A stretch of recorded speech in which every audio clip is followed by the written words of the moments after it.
The third watch of the night was silent. In the heart of the gloomy swamp forest, a magical golden light suddenly flashed. The source of the glow rested on a decaying tree trunk. Looking closer, one could see it emitted from a tiny insect clinging to the bark. Yes, this small, unimposing creature is our male protagonist. Just last night, he was curled up in bed reading manga and fell asleep without even realizing it. Who would have thought that as soon as he opened his eyes, he found himself lost in this different world? His shock passed in the blink of an eye because he had read dozens of web novels. With all sorts of similar genres, he quickly adapted to this ironic situation. The first thing to do was to survey the area to find a way to survive. The male protagonist took a deep breath and called out loudly, but despite his voice echoing through the mountains and forests, there was not a single response. Instead, only dozens of pairs of blood-red eyes flashed in the darkness, staring at him, making him suddenly feel that it might actually be better if no one answered. After calling out to no avail with no one paying attention, he resorted to using his sense of touch. Everywhere around him was filled with the stench of mold and miasma. Strangely, he found it quite comfortable, but unfortunately now was not the time to enjoy the atmosphere. The male protagonist was still vague about his new body, only feeling that he was like a thick, gelatinous blob with neither arms nor legs. As he was wriggling and groping around, a status window suddenly popped up before him. The appearance of this familiar isekai motif did not surprise him much. The info panel showed that he was now a level 1 slime with the decomposition ability, and below it, a flashing red warning indicated his depleted health. If he didn't feed or rest soon, he would surely return to Mother Earth. A slime, he had turned into a slime clinging to life and losing health. If he didn't eat, he'd be done for. The poor little slime began to tremble. Only now did he panic as he realized his health bar was plummeting uncontrollably, and though he looked left and right, he couldn't find anything to fill his stomach.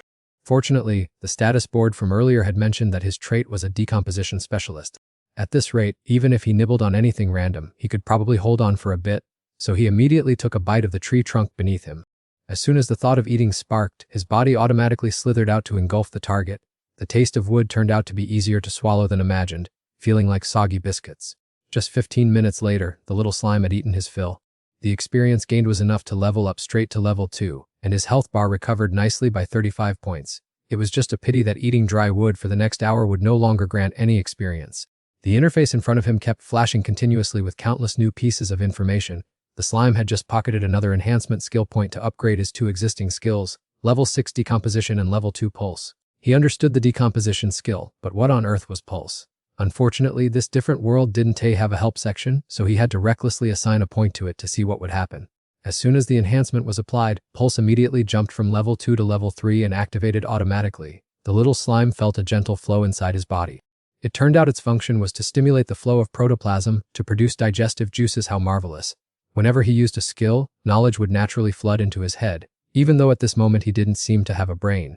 During this period, nibbling on wood no longer granted experience points, so the slime decided to crawl down to the ground to scout the surroundings. No sooner said than done, his body automatically glided along, though his speed was somewhat snail-paced due to his tiny size. In return, he was extremely excited to see that he could transform into all sorts of bizarre shapes. He quietly crawled all the way down from the decaying tree trunk. Then, encountering a weirdly shaped mushroom, the slime mold muttered to himself. If ordinary mortals were to eat poisonous mushrooms, they would surely perish, but with his slime mold nature, intuition told him this was top-tier stuff. So the slime mold immediately looked for the shortest path to move, in his limited treasury of knowledge, although his movement speed was at a snail's pace.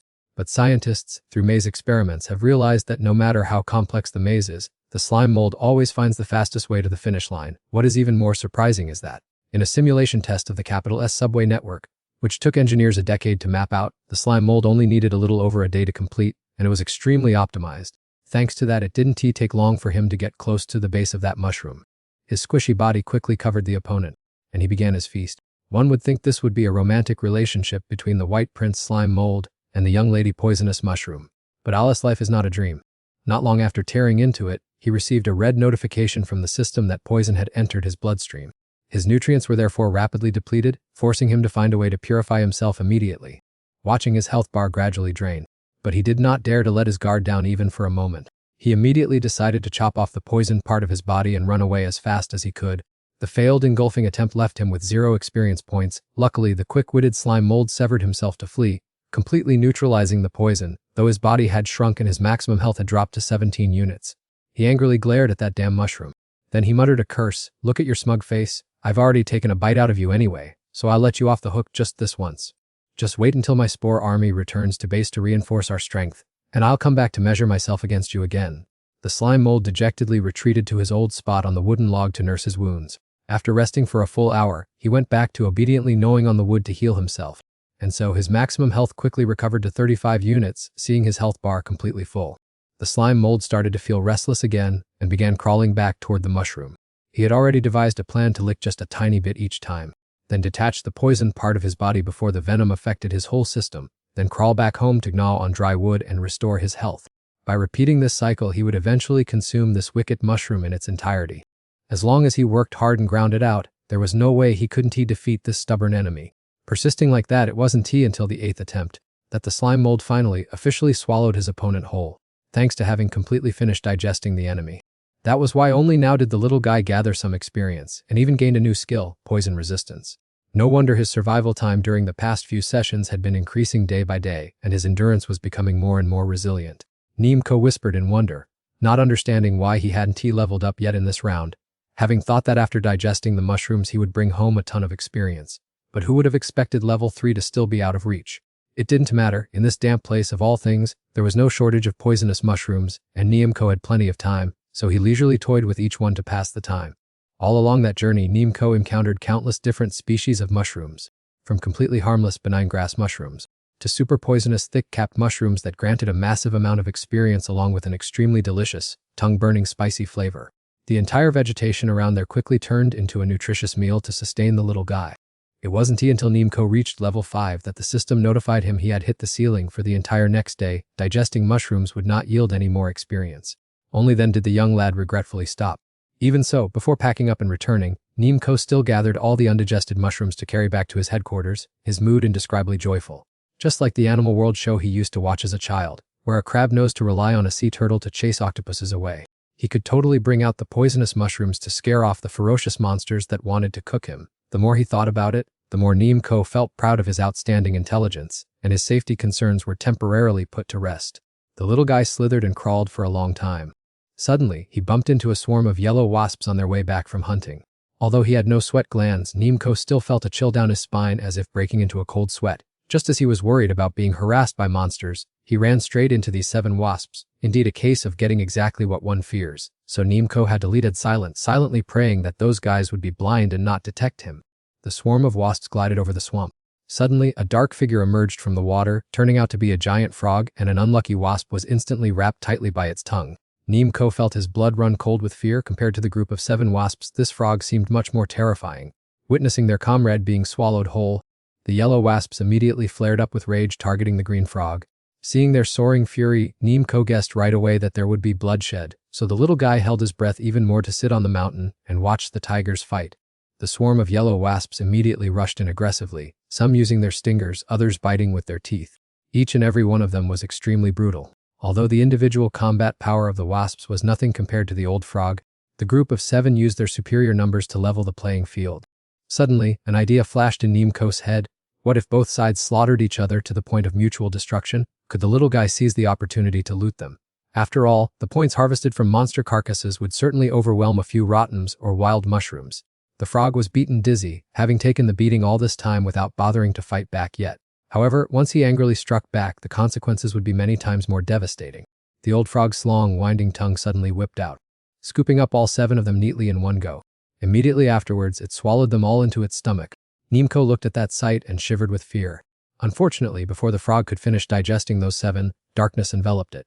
It only had time to make a knave croak before falling completely silent. After that, it was no longer conscious of anything, simply because that giant shadow belonged to a serpent demon, which had opened its mouth wide to devour the frog in the blink of an eye. Ironically, this python turned out to be the tail of a strange bird species. Witnessing the bizarre creature and its brutal hunt with his own eyes, Nimco was so terrified that he forgot to breathe. Suddenly, that wicked bird-headed, snake-tailed thing turned and cast a sharp glance at him. Nimco was terrified. He stammered for it to help itself, thinking that since things were already this disastrous at the start, how could he dare to dream of gaining anything or resisting anymore? The monstrous bird stared at him for a long time. It seemed that in its eyes, Nimco was just a bunch of wild mushrooms growing on a hideous yellow marsh. Therefore, it did not even bother to make a move, and the creature only raised its proud head high. Then it flapped its giant wings hard once and soared away. The gust of wind it generated was incredibly strong, not only blowing away all the mushrooms on Nimco's body but also causing him to lose 30 health points. Looking at the mess around him from the beast's tempest, he still had not recovered his composure. However, other than those hallucinogenic mushrooms, He had nothing else to use as camouflage. So, waiting until he was sure the monster had gone far away, he quietly picked them up and brought them back to his lair. He had already hollowed out a large space in the tree trunk, then used the pile of mushrooms to cover the top. As for himself, he crawled underneath, still trembling uncontrollably after today's horrifying hunt. Nimco was well aware that he was at the very bottom of the harsh food chain. But fortunately, because he was too weak, the gap in power levels became too immense. Thanks to that, he was not on the menu of those fierce monsters out there. Currently, he had reached level 5, his maximum health was 79, and both his decomposition and poison resistance skills had leveled up significantly. Even though he had gained 4 levels in just one night, he still could not shake off his current title of weak creature. Those words tiny creature discouraged him. With his current identity, how could he pick himself up in the days to come?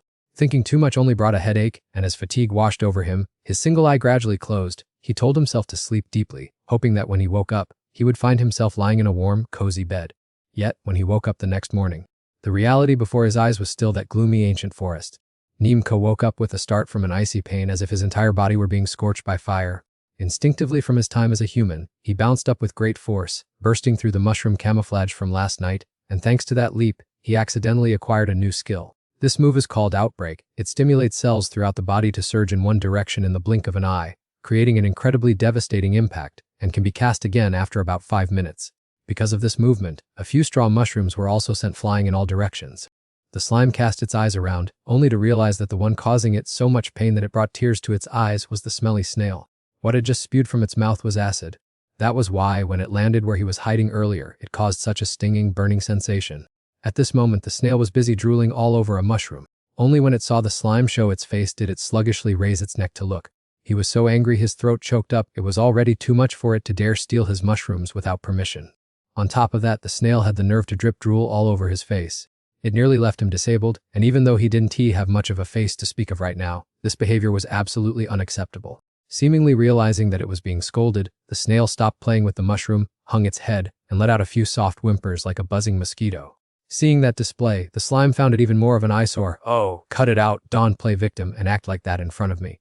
Seeing that the slime's expression hadn't softened at all, the snail trembled even more violently, its whimpers growing weaker, its eyes glued to the slime-covered mushroom but not daring to take another bite. The slime stared at it for a while and suddenly lost the desire to be angry. After all, they were both creatures despised at the bottom of society, just struggling for food, and seeing this pitiful state made him feel he was being a bit too harsh. "Oh well, forget it." The slime coughed and said, "I won't hold a grudge. Anyway, there are plenty of mushrooms, it doesn't hurt to share some. If you want to eat, go ahead and keep eating." The snail seemed to understand the words. It immediately let out a whimper and went back to devouring the mushroom. Looking at that, the slime suddenly thought, this scene is so familiar. Enemies turned friends, this is truly a classic trope from youth manga. His highly imaginative brain began to fantasize. In this danger-filled forest, he and this snail would form a team. 2 standing together would surely be better than 1, increasing their chances of survival. And later on, both of them would grow increasingly overpowered. Who knows, they might even change to a new class, becoming legendary masters. Ultimately defeat the final boss together. The more the slime thought about it, the more correct it seemed. To survive and dominate in another world, forming a party was an absolute must. So, though unsure if it would register with the other, the slime put on a very friendly front and extended an invitation. "Hey snail, you look like a low-level monster too. Why don't you party up with me? What do you say? We can support each other, and I'll keep you stuffed with mushrooms. Think about it." The snail stared wide-eyed at him for a moment, making the slime believe it was seriously considering the invitation.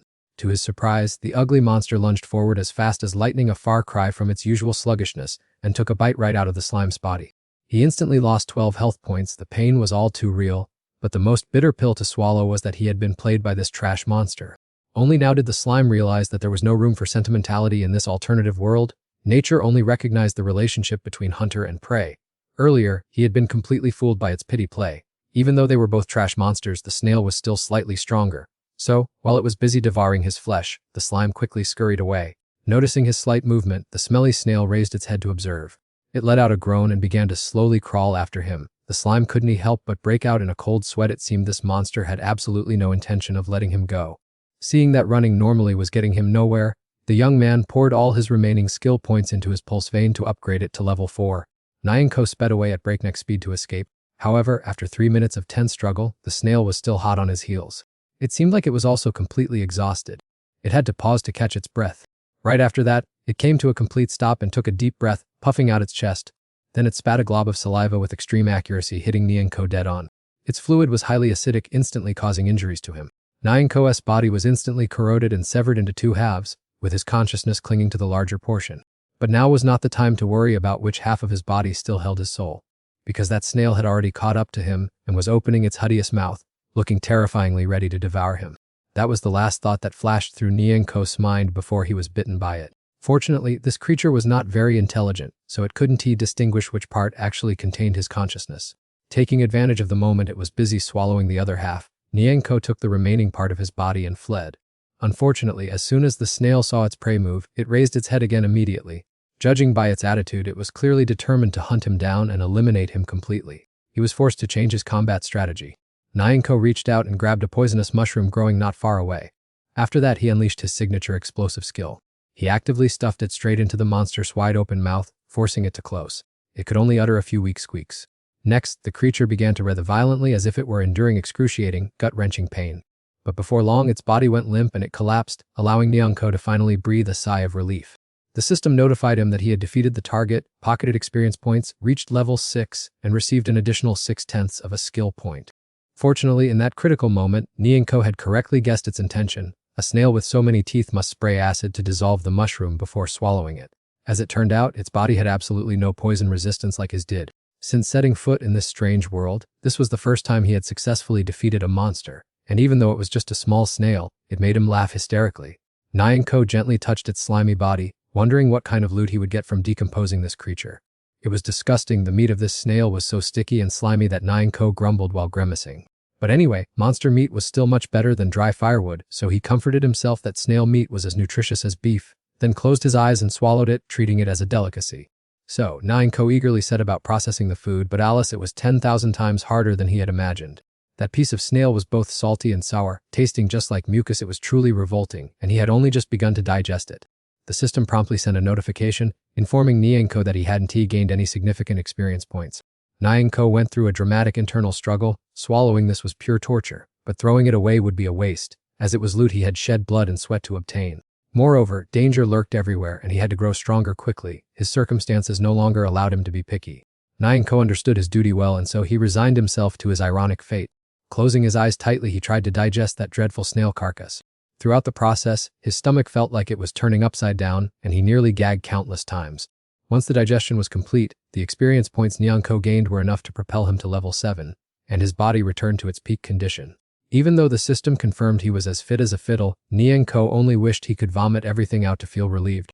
Currently, he still had 1 unused skill enhancement points in his inventory. Nyanko immediately began to think hard, wondering which skill would be the most reasonable to invest those points in. Simply put, decomposition was his foraging skill, pulsation helped him escape, poison resistance was for enduring attacks, and outburst was for making an immediate getaway. Nyanko was completely at a loss, as he didn't possess a single offensive move to his name. But no matter how furious he was, it was useless. After all, he was just a tiny, pathetic bacterium. Not to mention, his current strength was still far from sufficient. Even if he did have an offensive skill, he wouldn't dare approach or provoke massive monsters like toads, frogs, or birds. After racking his brain for a while, Nyanko finally decided to upgrade the pulsation skill. Next, he tested his speed and was delighted to find that he was much more agile than before. Somewhere around 20 centimeters per second.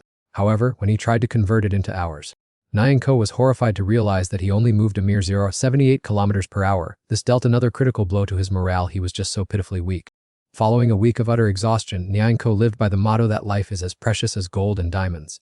Although this lifestyle posed no danger, his resources were depleted, only enough to increase 2 more levels, and he had thoroughly explored the physical traits of this bacterial species. The wooden tree trunk had also been almost entirely hollowed out, so it was time to move and find a new base.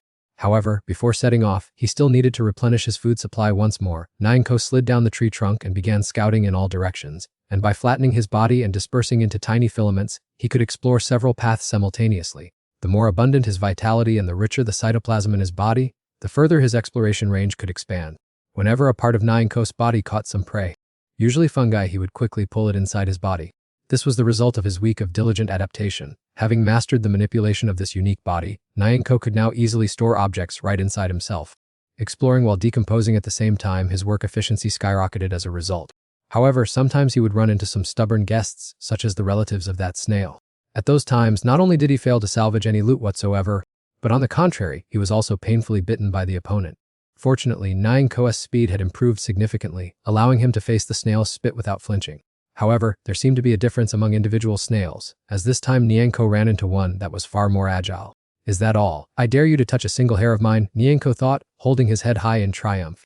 As soon as those words left his mind, his entire body took a direct hit from a glob of spit and his EP bar plunged by 33 points.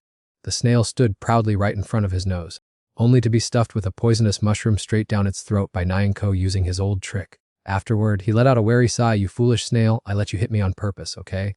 Having figured out this species' weakness, Nyanko handled it much more cleanly than the first time. Although it drained his energy a bit, he had to resort to this trick due to his lack of offensive skills.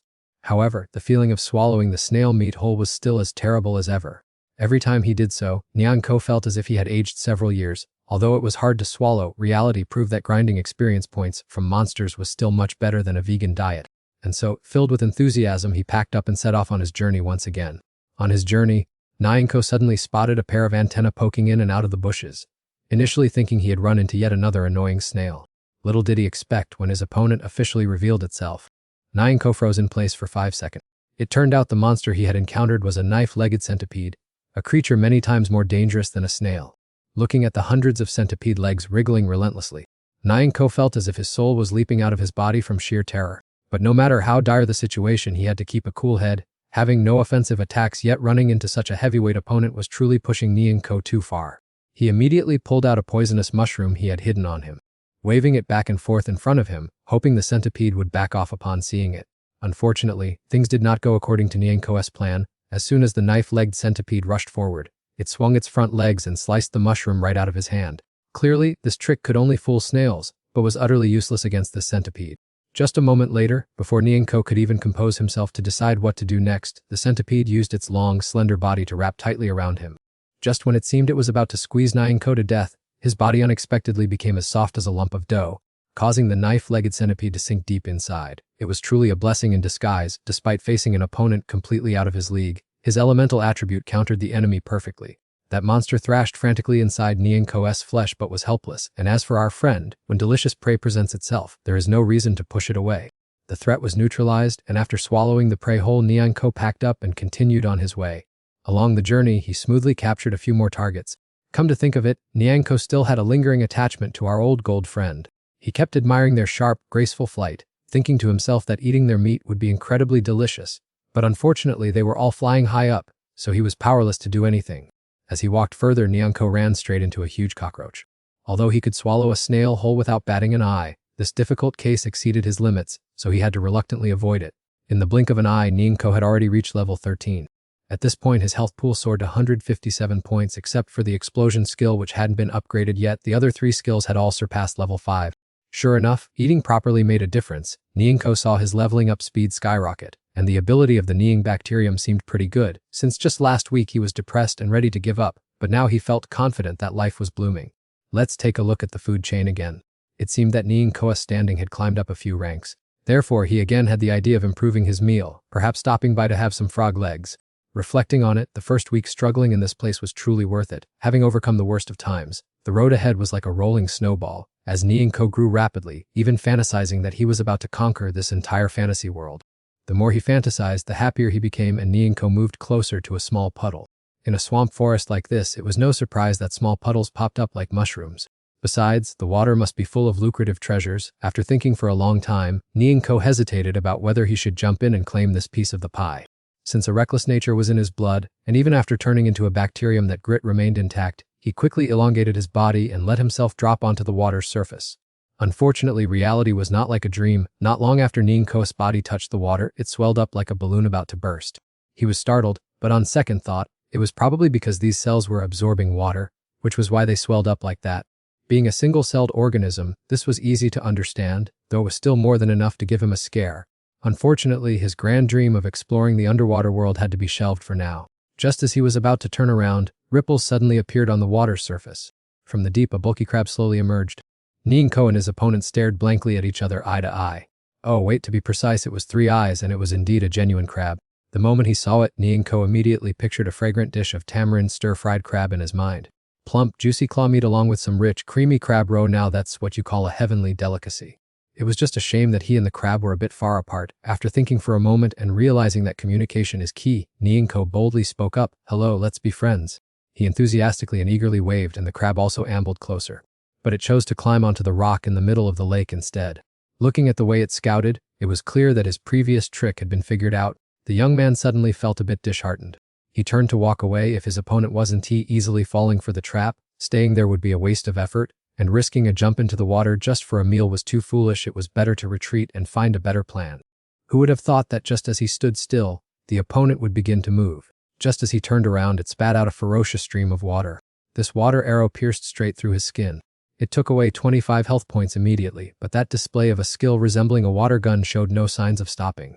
He hurriedly turned his head back. What met his eyes were 2 other water jets rushing towards him. Without time to weigh the pros and cons, he ran for his life and hid behind a large tree trunk. This crustacean knows how to shoot water to deal damage. It seems its level is completely superior to the small fry he encountered earlier.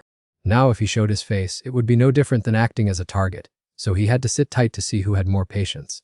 After waiting for a long time, it seemed like that monster was starting to lose its patience. It leaped straight from the rock into the water. Then it slowly crawled back onto the sandy shore. He stealthily peeked out to look around. He saw it showing off, waving its sharp, terrifying pincers. Its shifty eyes scanned around, searching for the enemy's whereabouts, moving with great agility. He feared that he would be shredded into pieces by those pincers. He scrambled to climb up the tree. Thanks to climbing up, the distance had been widened, and the sturdy tree trunk allowed him to dodge the enemy's water cannons. Thinking back, it was ridiculous. He had been lurking and stalking just moments ago, but now the hunter had suddenly become the prey without even realizing it. Unfortunately, his streak of bad luck did not stop there. As soon as he escaped the crab, he immediately encountered a venomous spider. Hearing a rustling sound from above, he was startled but breathed a sigh of relief when he saw the opponent was just a tiny spider. So he snapped, "You scared me. It's just a spider. Get out of here. I'm very busy." Yet the creature remained unmoved and even raised its 2 front legs as if to challenge him. He flew into a rage, threatening in a bitter tone, "I advise you not to refuse a toast only to be forced to drink a forfeit. I've had my fill of tiny insects like you." It's unclear if the spider understood anything, but it suddenly lunged forward aggressively. It unleashed its signature skill, slicing off a piece of his body. Looking back at the top of his head that had just been blown away, he stood there stunned. He had clearly been immune to these types of attacks before, just like when he encountered that Z monster. So why was he being beaten to a pulp by this spider today?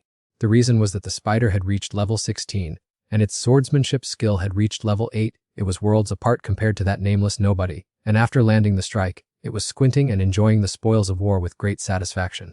While he had yet to find a countermeasure, he was hit by another blow from the crab below, knocking him into the water. The situation seems to be getting more complicated now, when right in front of him was a spider-legged creature.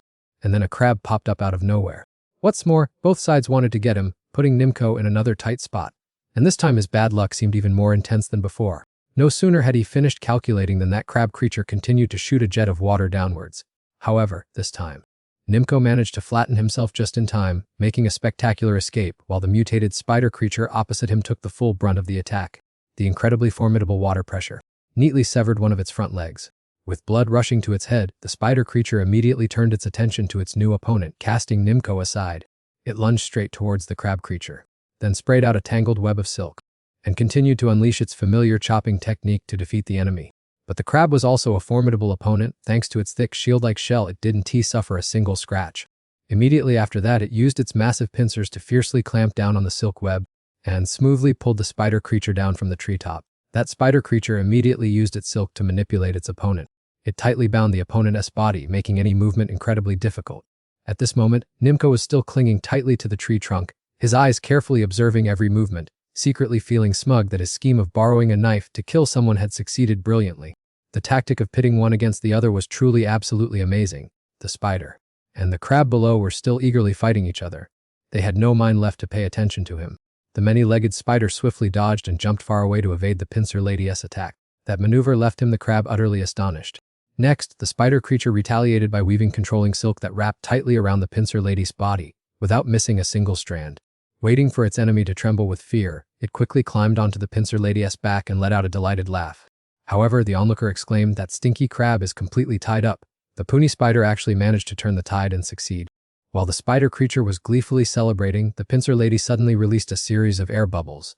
That cluster of bubbles converged right in front of its mouth, becoming denser and denser. Just a moment later, the bubble suddenly turned into a powerful exploding grenade, throwing both the female crab and the little spider in two different directions.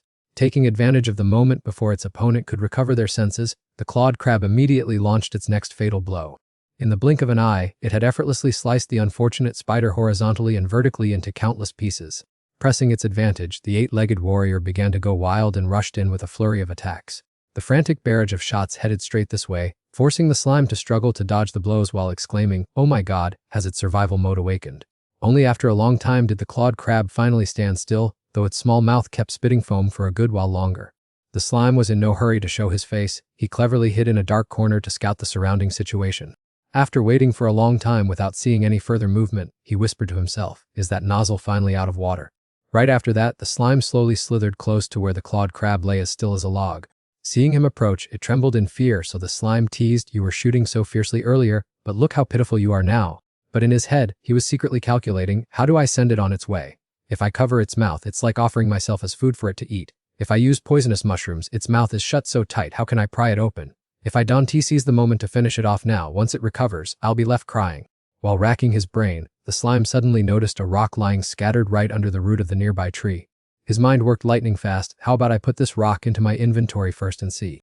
Ironically, the system reported that the storage was full. The slime's face fell with regret. "This is terrible. The body's capacity depends on current health, and since I lost too much blood earlier, this rock turns out to be oversized.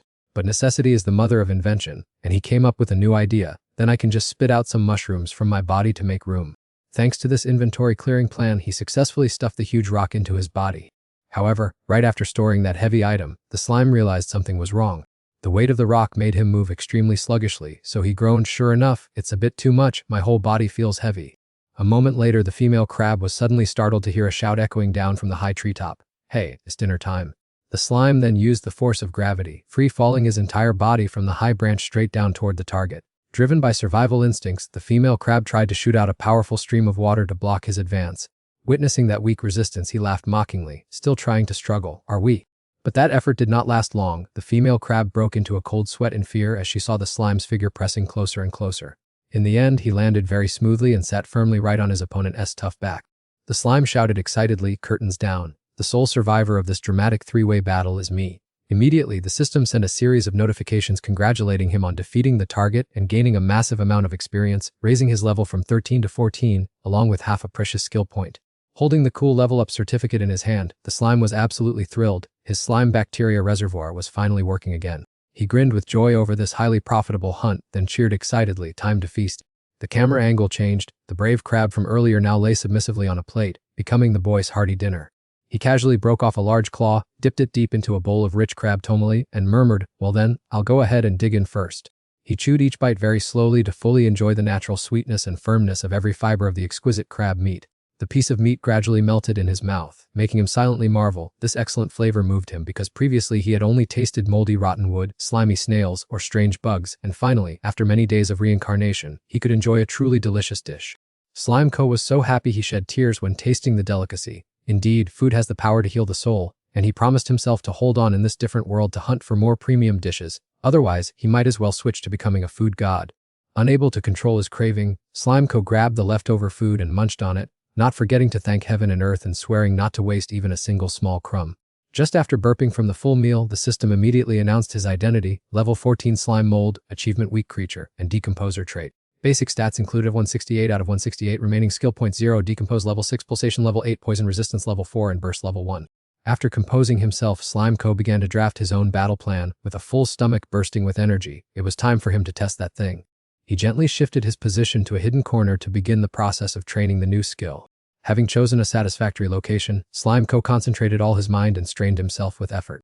Although his eyes rolled back from straining to the limit, nothing happened at all. Undeterred, Slimeco took a deep breath and strained himself again with a roar full of determination. Reaching the height of frustration and disappointment, he gritted his teeth and ordered himself, "Come out quickly." Still getting nowhere, Slimeco sadly recalled that girl's water gun skill and told himself that learning a move didn't necessarily require waiting for the system's arrangement. Self-learning was also a way. After all, she only squeezed the water in her body out as bullets, and if she could do it, a slime like him could easily do it too. Holding on to that belief, he strained himself again and repeatedly shouted the order, "Come out, come out, come out." The result was a bit of waste shooting out, leaving Slimeco himself frozen in shock. He shouted angrily in frustration, "Not this way, let's try again." No matter how hard he tried, the result was still zero. Slime Co sighed warily, his body completely limp with no progress in sight. He still couldn't control the direction of the shot, and the attack completely lacked the necessary power. Unwilling to accept defeat, after questioning the reason, he took another deep breath to gather momentum. This time, Slime Co successfully shot out a significant amount of yellow fluid, and the system immediately notified that the level 1 burst skill had been activated. The hint from the system showed that the skill had evolved into protoplasm shot. Witnessing the powerful stream of yellow fluid shoot out left him stunned and speechless. A moment later, the system explained further that level 1 protoplasm shot allowed mobilizing cells from the entire body to create immense propulsion, helping to eject protoplasm at high speed. Learning this secret, he smiled smugly. I succeeded. The skill can even evolve by itself. Suddenly, Slime Co paused to think. Wait, wasn't there a 5-minute cooldown before? Now it's gone, which means... Following this train of thought, he immediately tested the new skill and shot out streams of yellow fluid continuously without stopping. This practice was a resounding success. Slime Co cheered with joy because the skill was no longer bound by a cooldown.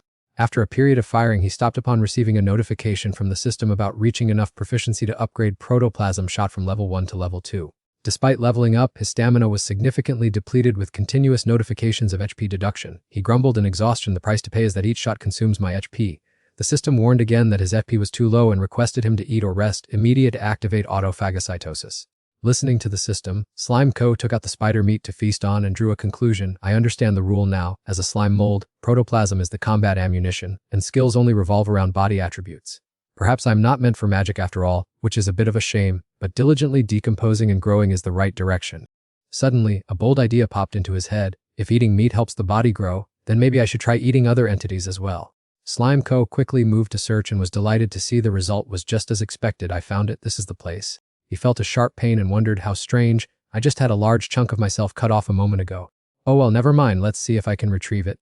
So Nimco immediately sucked back the pool of yellow fluid he had just spewed out. As soon as he finished collecting it, his memory glitched, accompanied by a clattering notification sound from the system. Damn it, got another load of memories. The newly acquired split body form, along with all its combat experience and a decent amount of health, helped his body quickly return to its original state. His current health points were maxed out at a round figure of 30.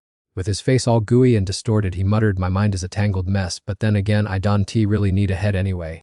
Nimco slithered quickly to the base of the tree and pondered the nature of existence. So that's how it is the body parts that get torn off don't have their own consciousness. Yet they still automatically decompose perfectly fine. When I gather them back up, I absorb both the experience points and the vitality they accumulated. I've definitely hit the jackpot this time. He mapped out various strategies in his head and excitedly analyzed them to himself. Suppose I just cut my body into 100 pieces to grind for me, and after a while I call them back. Wouldn't one mouth suddenly become N mouths? Doing this, my leveling speed would be insane. Sensa, whether it's the original or a clone, whenever health drops below 30, they inevitably end up tearing each other apart. My health pool has now reached 198. Plenty to create clones, or rather, as long as there's enough resources, I can have as many clones as I want. She gritted her teeth loudly and took a deep, full breath to focus on practicing the ancestral technique. In the blink of an eye, the second after releasing the entire puddle of yellow fluid, his HP was instantly deducted by 30 points. That glowing yellow puddle darted right in front of Nimco, leaving him stunned and muttering to himself. The more Nimco thought about it, the more confused he became. Could it be that I have just taught myself an invincible shadow clone technique? Thinking is doing. As soon as the idea of spawning a few more popped into his head, his limbs acted on their own. Immediately after, Nimco ordered his clones, hey, you guys go clean up this rotten tree for me. And you, he said, pointing a finger, take responsibility for dealing with that pile of mold over there. Upon receiving the order, the two clones teleported away to start working immediately. The camera angle shifted, and a moment later the system released more information. Slime species level 14, title weak organism, special ability decomposer, HP a full 198, skill points 6, decomposition level 6, pulsation level 6, poison resistance level 4, protective slime puddle level 2. Nimco whistled in satisfaction and muttered, everything is assigned, now to slurp up the rest of the spider meat to max out my status. After all, when hunting out there, it's better to be safe than sorry. After a while of struggling to get used to this gooey shell, I feel like I've become unbelievably tough. So, Nimco started experimenting with his body in all sorts of ways to prove his immortality, starting by stabbing himself with a needle, only to find that his flesh was completely immune. Next was a routine critical slash, but his body still effortlessly dodged all damage. Even so, when he thought about high-level slashing techniques, he began to feel uneasy and nauseous. But then, a miracle occurred as the self-immune mechanism activated, pulling the two halves of his body back together in a heartbeat. After testing to his heart's content, Nimco looked smug but still wasn't completely reassured. All in all, no matter how brutal physical attacks are, they can easily send me to the afterlife. My only concern now is, What he was truly worried about right now was long-range magic attacks. Thinking of this, Nimco began to let his imagination run wild. Perhaps I haven't encountered any high-level opponents yet, or perhaps this otherworldly realm is actually just a wilderness with a changed interface. The scenery moved. Nimco and a few of his clones had already teleported to the neighboring area long ago. Before he could take many steps, he was tightly pinched and held by the swarm of crabs. When they caught the clone, the crabs floated on the water and then carried it ashore. They didn't bother to eat but just gathered together in large numbers in a corner. Nimco, climbing on a high treetop, witnessed this scene and grinned from ear to ear. Before long, the crabs also noticed his hiding spot. Seeing this, Nimco rejoiced inwardly because his plan to lure the enemy had succeeded perfectly. The second group began to flock toward his position. In the end, the crab clan joined forces to saw down the tree where Nimco was hiding. The tree trunk collapsed, crushing the crabs, causing Nimco to jump up and cheer. The system announced the targets were defeated, granting experience points, enough to level up to 15 and gain additional enhancement points. The scene shifts to Nimco enthusiastically shouting, "Let's keep going." While harvesting the crab claws, the system immediately announces that the decomposition process is complete. He received more experience points and his body's condition was fully recovered. After finishing, he danced around joyfully, even imagining his human appearance when unleashing his cytoplasm blast skill. The more he thought about it, the more excited he got, so he casually fired a volley into the poor crab shells. After emptying his rounds, the system chimed again, signaling that his proficiency was high enough to upgrade the cytoplasm blast skill from level 5 to level 6. His health dropped drastically, triggering the autophagic mode which required immediate energy intake, but in return Nimco was extremely satisfied, rewarding himself with a mushroom and muttering that after 2 days of training, both his power and accuracy had increased significantly. Currently, the energy limit is 30 shots. I don't know how to become even tougher from here on. Next, he prepared a poisonous mushroom and a stone to test his family's martial art combined with a new flavor. As he aimed, he calculated that wrapping poisonous mushrooms in the projectile could poison enemies from afar, while wrapping a stone would definitely increase physical damage significantly. Absolutely flawless, the shots hit the pre-designated targets one after another with perfect precision. Proud of his achievement, he praised himself as a rare, hard-to-find genius. Just then, a strange sound rang out, making him wonder, what is that noise coming from that tree hollow? And could this flickering spot of light be a firefly? Without hesitation, Nimco quickly scrambled high up to scout the situation. Approaching the glowing hollow, he muttered softly, "Let me take a look inside to see if there is anything interesting." The moment he saw a glowing owl creature appearing inside, he was startled. Scared out of his wits, he turned around and fled for his life. While running, Nimco cried out in panic, "Save me, a magic-using monster has appeared. Let's get out of here quickly." Surprisingly, the owl didn't even bother to chase him down or settle the score with him. On the other hand, this creature was sharing its direct vision with someone else. That person was Naya. Through the bird's eyes, she saw Nimco and gasped in bewilderment. The guy next to her immediately asked, "Any clues yet?" To which Nia casually replied, "Nothing at all, just a strange little monster." At this point, she began to complain to the group, finding it very strange that they hadn't encountered a single high-level monster along the way. Hearing this, he ordered his pet, the little zombie, to sniff carefully and lead them home quickly, while the other person mentioned that the communication spell could connect to the guild leader, as if all lines of transmission had been completely severed. Switching to the slime situation, as soon as it hit the ground, it hurriedly teleported away, thinking to itself that it seemed to have been discovered earlier. I'd better run for my life. Getting involved with an opponent like that would be the end of me, but where can I hide safely now? Upon seeing the river blocking its path, the slime immediately came up with an idea. Right, cross to the other side, I can escape safely if I just cross the river, but how do I get across now? With no other choice but to risk it all, the slime took a running leap and shouted, "Time to apply the momentum theorem." The slime also cleverly combined this with its powerful protective secretion skill. After struggling to reach the other bank, its HP had dropped by 80 points. Not daring to stop for a second, it kept running headlong despite its chest heaving with exhaustion. After dragging itself a bit further, it chose a random tree root to sit and catch its breath, comforting itself, "I've run this far, surely it's safe now, right?" However, as soon as it saw a dry branch nearby, its hungry stomach growled, startling the bacteria. "I'll just snack on this branch to nourish myself for now. Although I'm a resilient slime, the overlord of low-level monsters, if I happen to run into an enemy one level higher, I'll likely be beaten to a pulp in an instant." No sooner had it finished that thought than a loud explosion roared, making the slime tremble violently, its face turning pale. Have they caught up already? Deep down, it couldn't help but be terrified. This stifling pressure was even more horrific than that giant owl. So what exactly is the background of the one behind this? It cautiously hid behind an ancient tree trunk and peeked out to observe.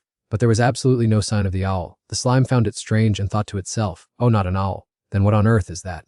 Yet, the very next moment, what struck its vision was a giant finger.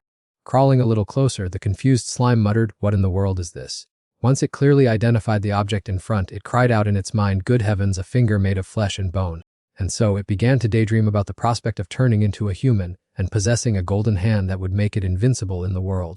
The surge of excitement made it want to test out its new technique immediately, as its intuition told it that it only needed to dissolve and absorb the finger of this super-level beast. In the blink of an eye, it would break through its limits, skip dozens of levels, and perhaps even evolve to new heights without end. The slime did not hesitate any longer and quickly scurried onto that finger. Then it immediately activated its special decomposition skill. A dark yellow liquid quickly covered and spread across the surface of the object. It took only a few short seconds for it to gradually swallow and penetrate inside that finger. Ironically, the notification board kept flashing in bright red, signaling failure, operation unsuccessful, skill level insufficient, or power gap with the target is too vast, encountered an invulnerable target, body is suffering severe backlash. At the same time, the slime's P-bar plummeted uncontrollably, dropping by 10 then 20 points at a time. Not foolish enough to linger and suffer further losses, it immediately retreated and leaped far away. The tiny slime hurriedly clung to a tree branch hidden beneath that giant finger. Waiting until its health recovered slightly, it still felt extremely frustrated. This decomposition level is too trashy, it's so annoying. If I had known, I would have spent all my skill points to max this out earlier. It stared blankly at the treasure in front of it and cried silently in its heart, a delicious meal offered right to its mouth but unable to be eaten. It's as frustrating as a eunuch being served a beauty. Moreover, given its massive size, how could my storage pouch possibly fit it? And I can't even carry it away. What to do now? Perhaps I'll have to go grind for levels first, max out the decomposition skill, and then return for revenge. While busy calculating, the ground suddenly shook violently and the slime stammered in confusion. Is that an earthquake? In the blink of an eye, the ground right beneath that finger suddenly cracked open, revealing a crevice. Then, a giant hole suddenly appeared, opening its mouth to swallow both that object and everything around it. Seeing that sight, the slime mold turned pale and hurriedly flew far away in utter panic. Quick-witted, he hastily spat out a special substance, coating a nearby tree trunk. However, just as the slime mold managed to hold onto the tree, it collapsed, making him worry frantically and lament, "Oh no, this place is affected too. Where else can I run now?" At this point, that terrifying hole suddenly stopped swallowing everything around it. This strange behavior of the hole left the slime mold dumbfounded in surprise. When everything settled down, he left the tree trunk and said tearfully, "The outside world is too scary, it's really no joke." The further he ventured out, the more unusually small he felt, no longer daring to be conceited. Quietly hiding, decomposing, and growing was the only effective way to survive. The slime mold was completely unaware that a mysterious treasure was sleeping deep in the ground right beneath his feet. That deepest layer of soil was actually the headquarters of that mysterious finger. A flickering fire beneath it was the sole light source illuminating this entire dark space. In addition, there was something trapped inside a sealed box, constantly struggling to find a way to escape. At this moment, the slime mold was carefully recalculating his current position, comparing it to the locations of the owl and that finger. Thinking it through, he made his decision: let us just stay here, turn it into a temporary base, and wait until tomorrow to retrieve my clones. The slime mold jumped onto a nearby tree trunk and began to use his unique decomposition skill. He quickly created a temporary cave for shelter, muttering as he crawled in, "I'll just make the entrance small, then expand the inside as much as I want, so those huge monsters won't stand a chance of squeezing in." Putting the helmet on his head, he made a firm resolution and set to work building his headquarters. Just like that, the slime mold worked tirelessly, using his decomposition skill without stop. The deeper he went, the weaker the light became, so he planted glowing mushrooms, a weakly poisonous type, to serve as lamps. The slime mold was indeed clever to personally make himself a comfortable bed to rest on after so much hard work. Taking some food out of his storage space, he cheered happily, mission accomplished. This temporary base had a narrow passage connecting to the real cave, while the entrance to the fake cave was sealed with poisonous mushrooms. Now left undisturbed, he took out a crab claw and mumbled to himself while eating. "From now on, we are fungi with a home of our own. This sense of security is truly wonderful." While eating happily, the slime mold suddenly felt annoyed when he heard strange noises echoing from outside. Unable to bear it, he stood on his tiptoes and poked his head out to take a look, muttering, "Hey, it's so noisy," disturbing the peace again. Seeing a dense swarm of yellow wasps flying closer, the slime mold said urgently, "So many of them. No wonder it sounds like fighter jets. I have a great idea." He was patiently waiting for the swarm of yellow wasps to fly past his position before taking action. The moment the swarm flew past, the slime mold immediately tried his newly learned skill and successfully took down a yellow wasp. The device immediately announced verification, indicating the target had been eliminated and adding experience points, and he cheerfully shouted out a greeting to everyone. Neemko's jaw dropped as the swarm of yellow bees suddenly put all their effort into launching an attack, sending a shiver down his spine. Without giving the opponent a chance to sting, Neemko quickly dashed inside to hide. However, that still wasn't enough to discourage the bees. They were determined to hunt him down and eliminate him. Just a split second later, the entire swarm of bees managed to squeeze and slip inside. Almost all of them were neatly wiped out by Neem-ko, and the system cheered with good news, indicating that defeating targets grants instant experience, making him swell with pride as he praised himself as a true master of baiting. Even so, Neem-ko still dreamed of finding their nest, so he decided to let a few of them head back to their home. The camera quickly shifted, showing the insects hurriedly flying back to their nest, just as he had initially calculated. Neem-ko followed closely on their heels and climbed a nearby tree branch to easily scout the area. He stared intently at the nest and muttered, "Finally, I've caught your nest." As soon as he saw 3 yellow bees suddenly turn towards him, Neem-ko let out a strange cry. By the time he saw an entire army marching in, his face began to turn pale as he muttered, "Why are there so many of them?" In no time, Neem-ko readied his stance, prepared for battle, and reassured himself, "Come on, what's there to be afraid of? Either way, your tricks will only tickle this Lord Bacteria, the more the merrier." The bees swarmed and completely surrounded his body, turning him into a buzzing, crawling ball of bees.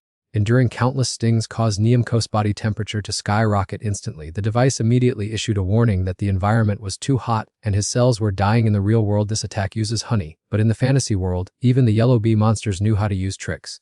His health bar dropped rapidly while Neem-ko wondered in confusion, "This makes no sense. How can there be this kind of attack too?" Seeing the tense situation, he immediately unleashed his ultimate skill to spray cellular substance, taking out quite a few enemies. To his surprise, just a second later, they cleverly erected beeswax shields to block the attack. Not stopping there, they even used their shields to bash him directly in the head, leaving him dazed and injured. Neem-ko held his head and cowered in a corner of the wall with a pained, grimacing expression. He let out a heavy sigh in his heart and lamented, "The forces in this lair are indeed much more terrifying than those outside." Not letting the situation settle, the queen bee mage stepped forward proudly and broke off her own stinger with her hands. Just a few seconds later, she used that very stinger to draw a mysterious magic circle. Just like that, the leader queen bee successfully cast a swarm summoning spell. Immediately, a brand new swarm of yellow bees appeared, giving him quite a scare. Recognizing the bee army and the formidable mage, Neem-ko stammered, "It turns out to be an evolved form, and she even knows how to use magic." The yellow bee mage glared at Neem-ko and gave a commanding order. The yellow bee soldiers below heard the order and immediately rushed forward. Trying to keep his composure, he hastily unleashed his familiar cell spraying skill.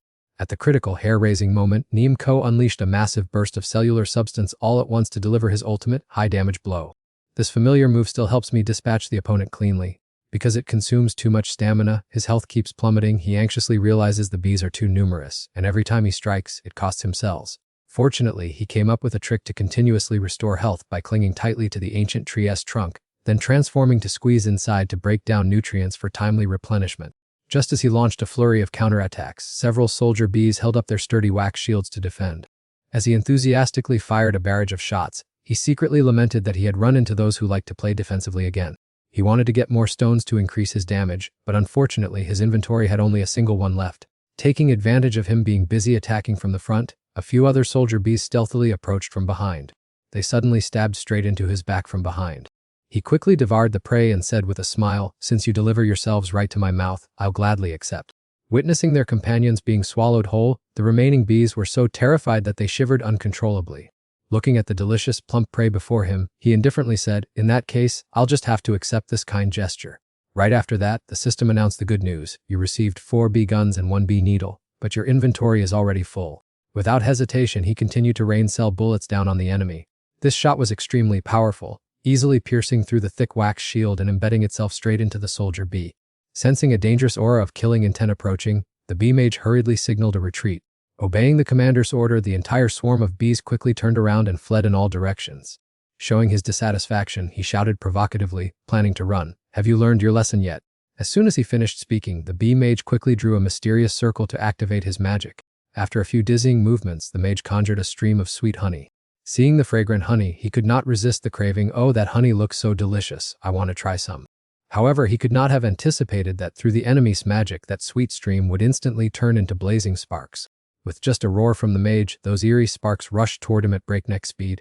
As soon as they made contact, the terrifying heat startled him into shouting out, "What on earth?" My health instantly evaporated by 70 points. Pressing his advantage, the mage continued to summon a series of even larger sparks and drove them to attack. Just as he had painstakingly found a way to restore his health, the firestorm hit again, making him grimace and cry out in panic. "This fire element is truly my nemesis. The destructive power of these bees is too formidable. If I can beat them, I must run." Lightning fast, he used a teleportation technique to evade the violent devastation of the rain of fire. The moment he found a safe spot, he immediately turned around and continuously fired cellular fluid bullets to counterattack. He aimed this fatal shot straight at their leader, who was none other than the bee mage. But at the crucial moment, two soldier bees risked their lives to rush forward, raising their wax shields to block the projectile's path. It managed to stand firm thanks to activating the clone's skill combined with the beeswax shield. Witnessing that scene, he grumbled in frustration. They even got a power boost, that's so unfair. No sooner had the words been spoken than the fireball spell rushed straight to beneath Niamko's feet. Without hesitation, the yellow bee mage continued to cast a spell to summon 7 bees. Out of the nest poured countless kamikaze bees that loved to self-destruct. Upon receiving the order, the squad of 7 suicide bee warriors immediately flew off to execute their mission. The bees scattered in all directions and then tightly surrounded poor Niamko. The very moment they approached him, they immediately detonated with a loud bang. Fortunately, Niamko was still agile enough to evade that extremely dangerous impact. He quickly aimed for another nearby branch and landed safely. Determined not to give up, the yellow bee mage continued to issue orders to his subordinates. As soon as the order was given, the tree branch where he was standing began to shake violently. In the end, that poor branch was also sawed in half by the yellow bee soldiers. The branch dragged Niamko down, free falling to where a swarm of exploding bees was eagerly waiting. Meanwhile, the yellow bee mage was chanting and gathering energy for the fireball spell. He poured all his effort into infusing the fireball spell with a massive amount of mana. When he felt the gathered energy had reached its peak, the yellow bee mage swung his arm and threw it hard. The fireball sliced through the air, rushing at a dizzying speed straight toward Niamko. At that moment, it looked just like a blazing sun slowly approaching the top of his head. Only a few seconds later, both the bees and the aquatic creatures witnessed an earth-shattering explosion. Billowing smoke and dust from the explosion rose in all directions, causing the yellow bee mage to completely lose track of his target. The heat from the earlier attack had also burned down quite a few surrounding trees. Being an extremely calm individual, the yellow bee mage lingered to patiently observe a bit longer. Only when he was certain that his opponent had vaporized did he wave his hand to order his entire army to retreat. However, as soon as the order was given, his eyes widened in shock because he was ambushed from behind. While attempting a sneak attack, he excitedly shouted out loud that he was ambushing them. The yellow bee army quickly reformed their ranks and rallied each other to charge into battle. Being swarmed and bitten by them, Niamko snapped irritably, "Keep biting, it's too late. Your main force is out there, how can a few minor bees like you stop this bacterium?" He silently extended his tentacles through the tree trunk straight toward the beehive and whispered, "In fact, from the very beginning, I inserted my body deep into the branch to divide my cells, continuously expanding to create a secret passage leading straight to your lair. After that, when I was cornered by you, I sacrificed most of my HP to create a clone as a distraction, even though cloning myself deducted 150 points from my life force." When the slime clump approached the beehive, the slime said, "Sure enough, those guys used all their strength to attack the clone. I'll take this opportunity to fish in troubled waters, sneaking along the path to infiltrate your very lair." No sooner had it finished speaking than it clung tightly to the giant golden beehive. Then the slime unleashed its scouting ultimate skill, sending out sprouting tentacles to spread into every corner of the hive. Step by step, it wrapped tighter and tighter around the beehive. Squeezing inside but failing to see the item it craved, the slime muttered, "Not on this side." Turning to the larvae area, it shook its head in disapproval. "This place is totally wrong too." Not until it reached the honey storage did the slime joyfully shout out, "Oh my god, here is the fragrant honey storehouse." It was a great pity that it was still the wrong place. Well, this sweet honey would have to wait for another occasion to be swept up entirely. The slime crawled away dejectedly to search in other areas. Upon seeing the queen bee appear, it was overjoyed to the point of tears, finally caught the target. The queen bee at this moment was absorbed in munching her meal, completely oblivious. In the blink of an eye, the golden bee mage and the soldier bees rushed over in a swarm. The leader frantically shrieked orders to its comrades to quickly charge forward and protect the queen. Oh, it is too late now. By this time, the slime's tentacles had tightly grabbed the queen bee, clutching a stone and threatening freeze. "One move and I'll obliterate you. Your queen is lying right on my chopping block." The queen bee was pale with fright, hurriedly shouting at the top of her lungs for her subordinates to rush in and rescue her. The golden bee mage understood the intent instantly and immediately called to battle. Hearing the command, the golden bee soldiers quickly raised wax shields to form a defensive line. Seeing the opponent's rigid response, it shrugged warily. It looks like negotiating is out of the question this time. Without bothering to argue further, the slime swung the stone with full force, smashing the queen bee's head to pieces. Seeing that, the golden bee mage went mad with rage, holding its head and screaming miserably. Just a few minutes later, the entire swarm of golden bees suddenly became dizzy, flying around erratically. A few seconds later, the whole swarm collapsed to the ground unconscious, and it leisurely boasted, "The queen bee is like the source of all these dozens of lives. Once she is sent on her way, this sticky swarm will naturally disband." It thought it could chat with them a bit, but it turned out that despite their complex swarm structure, these low-level monsters still acted purely on survival instinct, as the system's voice resounded to confirm right after. "Master, the experience points have met the requirements for leveling up. Master, you have jumped from level 15 to level 16, and then shot straight up to level 17. That night, although it was a crescent moon, the light was still enough to silver a corner of the desolate forest. Just as a dry leaf fell from the branch, the system chimed with a few notification lines. Master, the experience points have reached the level up requirement.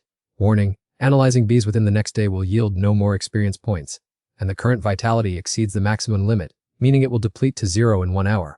The slime mold variant has climbed to level 21 with the title-specific weak plant Vitality Decomposition Index 918,802,116, remaining enhancement points 83, level 7 Decomposition Skill, level 7 Toxic Pulse, level 6 Preservative Spray, and level 2 Central Command. The slime glued its eyes to the status board for a long while and mumbled to itself. This decomposition round not only boosted my poison resistance but also snagged an awesome new skill, Central Command.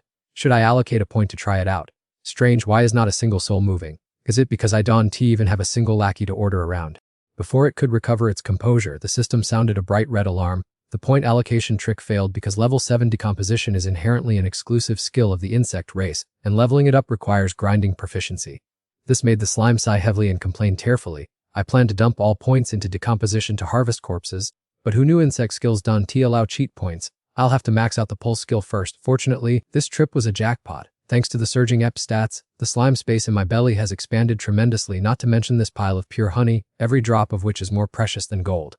Glancing at the system statistics panel that had just appeared, he realized that the honey extracted from the yellow bee monsters helped restore 400 HP, while those useless pebbles were hopeless, yielding nothing from filtration. After reading the information panel, the little mushroom could only sigh deeply in silence, full of frustration. Freezing for a moment, he wondered to himself why his mind was as tangled as a ball of yarn, even though there was no longer a beating heart in his chest. Then, suddenly, images of the super-speed centipede and the claw-pinching crab flashed back into his mind, making him whisper gloomily. Ever since the mission where I knocked out the snail, I've embarked on the path of 100 first bugs, spiders, crabs, and now this swarm of honey bees. It feels just like. The scene shifts to the home of the claw-pinching crabs, where the little crab is sniffing and whining to his mother. Where is Dad so late? He promised to climb the ranks with me tonight but broke his promise again. I hate him so much. The mother suddenly remembered her husband's rushed phone call this afternoon. Dear, I am busy hosting an unexpected client tonight. He asked her to tell their son that they couldn't play video games, so she patted the little crab's head to comfort him. Your dad works hard for our family. You should love and understand him. The little boy obediently but dejectedly agreed and let out a long sigh. Time flew by and soon the clock struck almost midnight. Waiting in vain for a call from his dad, the mother crab grew worried looking at the silent phone screen. It's so late and he hasn't contacted us. He might have passed out drunk somewhere. Little crab, let's go out and look for your dad. The mother and son made their way through the night streets to find her husband. Along the way, the little crab hummed spirited lyrics about overcoming storms to find each other, prompting his mother to gently remind him, keep it down, son. It's late at night, and we don't want to wake up the neighbors. After walking a short distance, they suddenly spotted a dark figure ahead, staggering and swaying as if about to fall over. Even though it was still quite far and blurry, the sharp-eyed little crab recognized the familiar figure and cheered excitedly. Look, Mom, it's Dad. Honey, the mother crab, standing beside him, also called out anxiously. Our house is this way, where are you going? Then she turned to her son and said, he must be absolutely wasted. Little crab, run over and help your father quickly. The little crab eagerly complied and skipped forward. At the same time, the figure ahead slowly turned around. To his shock, when the figure turned around, it was not his father but a bizarre freak grinning tauntingly. Hey kid, your dad's meat tasted absolutely delicious. Witnessing that horrific scene, the little crab panicked completely, holding his head and crying out in agonizing despair. Returning to the little mushroom guy, after a moment of clear thinking, he suddenly shrieked, oh my god, turns out I am the villain.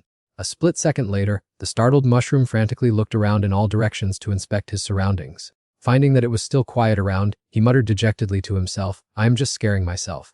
It's probably because I still think like a human that I feel guilty. Now that I'm a mushroom in this world, I have to accept my fate. But the little mushroom had no idea that while he was mumbling, countless sharp gazes from the dark night were staring straight at him. If you are not the predator, you'll become someone else's dinner. Big fish eat little fish is the eternal law of survival. To survive in this strange land, the only option is to hunt and devour them. In a flash, the little mushroom bolted at full speed as a thought crossed his mind. A hungry belly has no ears. First, I need to focus on filling my stomach. Now let's gather the clones I released early this morning to see what interesting spoils we've harvested. No sooner said than done, the little mushroom accelerated rapidly, dashing like a whirlwind through the night. After gliding for a while, he noticed a warm, sparkling glow in the distance, thinking to himself, is that a campfire? To find out what was really going on, the little mushroom dashed at full speed towards the light source. Reaching the spot, he quickly slipped into a nearby dense bush and peered out. Could there be humans here? Let this great mushroom king scout things out. Glimpsing through the leaves, he saw a group of people gathered around a campfire to camp for the night. A young man teased a girl named Nia, asking if she wasn't afraid of being pricked by spines while using a pig as a pillow. At that moment, the little mushroom gasped, "Oh my god, they are real flesh and blood humans." A few minutes later, Soneros, a senior member of the Bakthuk Association, spoke up leisurely, "This is so relaxing. The fine fur of this little zombie is so smooth. Everyone has worked hard today, so tomorrow we'll have to rely on Tiu Kwang Boy to lead the way for us." Immediately after, the B-rank swordsman named HKD, while wiping his weapon, added, "Initially, we planned to search for the whereabouts of the guild master, but who would have thought we'd all end up getting lost instead? As the captain, it's hard for me to shirk the blame. Nia, my girl, I'm sorry." Before he could finish, Finn, a B-rank warrior who was reading a book, interrupted. "The communication spell was cut off, there's no sign of the formidable magic beast, and the entire forest looks just like a wicked maze. No one expected such bizarre events to keep piling up like this. So, Captain HKT, don't blame yourself anymore. Even though we didn't find any trace of the guild master, we shouldn't panic too much. After all, he is among the top 3 in strength among the 8 great guilds. Once we find the exit tomorrow morning and report the situation to the church, everything will be settled." He then explained to the other, "The leader's ability is beyond question, but the problem is that 2 years have passed since the guild master went missing. People out there are gossiping that our association is being closely watched by the church. To make matters worse, that very guild master received direct orders from the Holy See when he visited this region. In addition, according to my memory, GOS was the one who laid the foundation for the Bakthuk Association exactly a decade ago. The difference is that this association does not care about status, class, or race. As long as you resonate with the liberal, selfless charter, you can join immediately. Every time we went hunting monsters together, leader GOS would share all the loot fairly so that everyone could improve together. Thanks to that, the association's reputation for chivalry and solidarity spread far and wide, quickly rising to become one of the 8 major powers. Perhaps because of that rapid expansion, it drew the wariness of the church. I remember 2 years ago when he set out into the swamp forest for a mission, he never returned, not until now. He put on a thoughtful look and confided in everyone. Without the presence of our leader for the past 2 years, some brothers were lured away while others had to fend for themselves. The home that was once so glorious is now filled with danger. The guild master's kindness is as vast as mountains, which is why I gathered the comrades to form a search party. I'm very lucky that the 2 of you responded to this call. I am truly grateful." Hearing this, she replied anxiously, "Don't say that. If Guildmaster GOS hadn't built this common home, someone with a minor class like me would never have had the chance to embark on the path of adventure. On the contrary, the other guy acted indifferent to the world and laughed it off. Don't worry about that. With your current ability to tame intermediate magic beasts, other associations are competing to recruit you. If anything happens to the Guildmaster in the future, you won't have to worry about starving elsewhere." Feeling insulted, Nia got furious, stood up abruptly, and scolded him, "You talk too much. If you want to be left in peace, shut your mouth and go to sleep right now." Seeing this, he hurriedly covered his face with his jacket and muttered an apology. My bad. Let's pretend I haven't said a word." It so happened that at that moment, she was still listening intently to every word of their conversation. Hearing the guild matters mentioned, he couldn't help but feel curious. Terms like association and church sounded so vague, and gathering intelligence from the human world was extremely important right now. Deciding to try playing detective, Nimco hastily shifted positions to eavesdrop on the conversation more clearly. Following the pre-planned strategy, he tiptoed closer and closer to their area. However, before he could even rejoice, Nimco was spotted by the guy. "Watch out, there's a magic beast." The innocent little guy, unaware of anything, still proudly stepped forward. Just a split second later, Nimco was pierced through by the scouting eye skill. The system immediately sent a red warning about the attacking group and suggested reducing movement speed by 90%. Fortunately, Nimco was quick enough to slip straight into a nearby bush to hide. Seeing this, the guy reassured everyone, "Stay calm, don't panic, I've already dealt with it." Startled and panicked, the girl asked, "Where?" At the same time, Nimco was equally anxious and hurriedly ordered Tiu Kwang Boy, "Hear my command, charge." The beast roared and dashed off at a dizzying speed. When they arrived, they saw nothing but a streak of yellow light pierced by frost, leaving everyone open-mouthed and speechless. The little zombie slowly approached the frozen target to observe it for a long while. After observing to its heart's content, it suddenly bit down on that bright yellow band of light. Witnessing that scene, Nimco's heart pounded wildly with fear. In the blink of an eye, the creature rolled its eyes and discovered his hiding spot. Terrified, Nimco ran for his life, crying out to heaven and earth in his heart. In the end, he was still caught by the little zombie in utter despair. This time, it was truly the end of him. Fortunately, at the critical moment, the girl intervened in time. "Tiu Kwang Boy, stop right now. Don't kill him. This is just a little monster that got lost by accident, and he poses no threat at all. Let him go." The beast obediently whimpered in response. Listening to that girl, the slime also obediently let go of her hand. Immediately, Nia reached out and grabbed him. She looked at the slime lovingly as if they had met somewhere long ago, and then asked, "Do you want to form a magic beast contract with me, adorable little slime?" The little slime was so touched he wanted to cry, thinking to himself that she was truly an angel. having finally found a connection in this strange world, so he nodded rapidly in agreement right away. However, that guy intervened, telling Nia not to do useless things as they still had to find a way to escape tomorrow, and not to waste magic power on a low-level monster like this slime. The little guy angrily retorted that he was a slime mold. Listening to him, Nia relaxed her hand and agreed, but it was only then that the little slime realized they couldn't understand his words at all.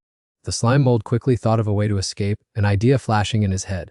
Seizing the opportunity when they let their guard down, he hurriedly activated his teleportation skill. Unfortunately, just as he disappeared, those people noticed. He turned to ask Nia to see what was going on. Seeing this, the slime mold panicked even more, telling himself they must now know he was an intelligent creature. He looked closely and wondered aloud if this slime dug up feces or secreted fluids it was so rare, while the little slime didn't know how to answer, and could only stammer that he was completely clueless too. The little slime's face contorted in worry. It turned out that people in this world couldn't understand his language at all. Even so, they did not pursue him, and Nia even waved goodbye, which made the little guy calm himself down. Never mind, trying to communicate further might get me labeled as a bizarre monster and eliminated. It's best to slip away first. At least I am glad to know there are humans in this world, even if there is a language barrier. The little slime mold ran as fast as he could to get far away and avoid their gaze. But ironically, he just ran in circles on the spot. With a distorted face, the slime mold found himself back at the exact same place, hoping he wouldn't run into that terrifying all again. Next, he activated a key skill called Central Command. A compass appeared right above his head, and thanks to it, he began to perceive his surroundings. The slime mold was creating a temporary space right where he was standing. This special space helped him clearly feel every tiny vibration around him. A few seconds later, he exclaimed joyfully, "I felt it. That's the location of the split body. This is indeed the effect of Central Command."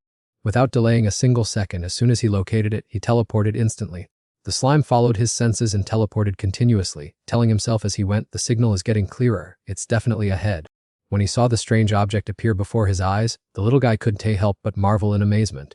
He stared at it for a long time and muttered, "It's so huge, I don't know how long it will take to decompose it all." Even so, he decided to use his recall skill. The system immediately announced success, yielding a large amount of experience points, and his HP reached its maximum limit. The slime continued to use teleportation with lightning-fast speed. Upon arrival, he executed the recall command again. The system confirmed success once more, granting an additional large amount of experience points, HP exceeding the limit, and his poison resistance skill upgraded from level 7 to level 8.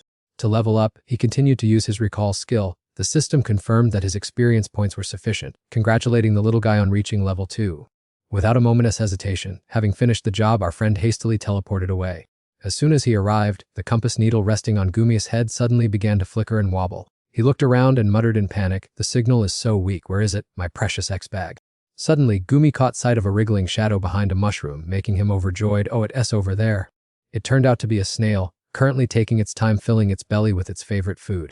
Having locked onto his target, right after shouting to aim straight at the opponent, he immediately spat a stream of spore fluid straight ahead. The mucus sticking to the mushroom cluster instantly began to shake violently. Seeing that, Gumi sniffled in pity, "My baby is suffering. Daddy will hold you soon." The blob of spores on the mushroom stalk grew more and more terrified by the second. A blink of an eye later, a strange creature emerged from the mushroom bed below. Then its shriveled tongue snatched up Gumi's spore blob. The spoiler was none other than a green frog, calmly gulping the mucus down into its chubby belly.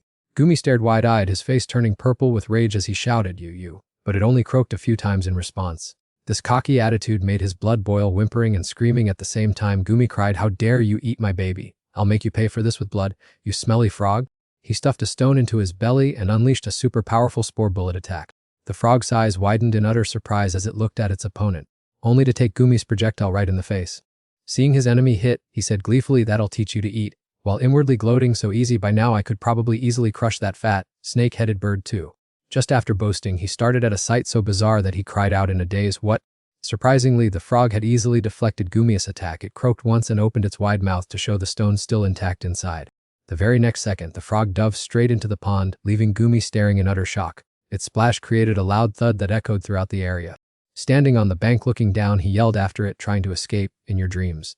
Hearing Gumi shout, the frog immediately popped its head up and replied with a provocative croak. Refusing to give up, he repeatedly fired streams of spore spray to bash the frog. However, the frog was clever enough to dodge the attacks by diving deep into the water. Consequently, Gumi's recent barrage of bullets only splashed water without laying a single scratch on it.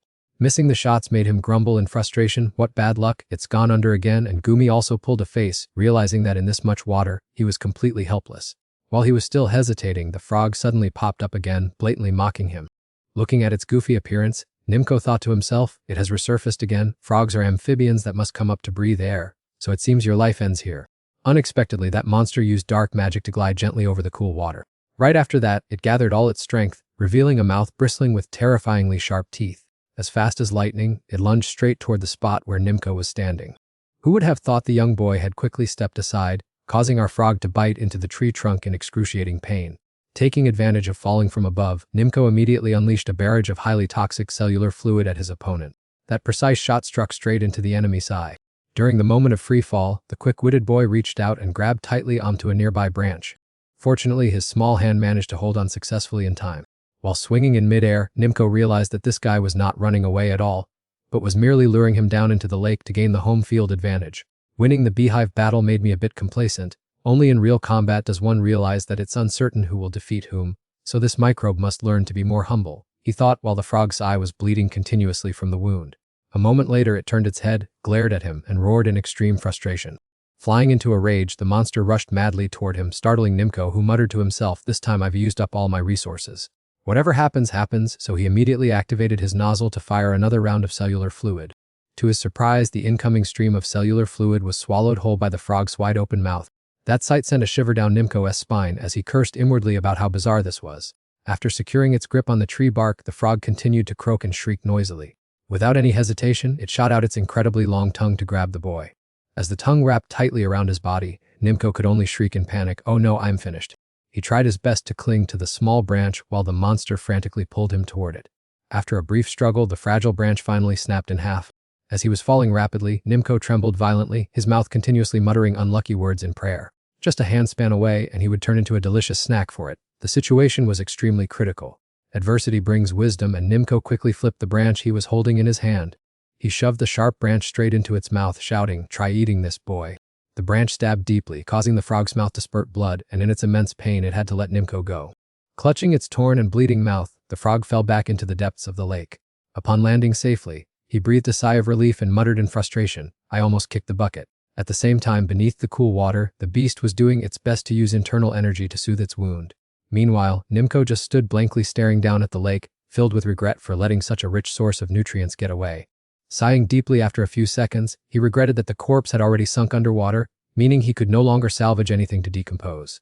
No sooner had the words left his mouth than a pair of freezing cold eyes suddenly appeared right beneath the water. Before Nimco could regain his composure, a dark shadow flashed past, biting firmly onto the tree trunk right next to him.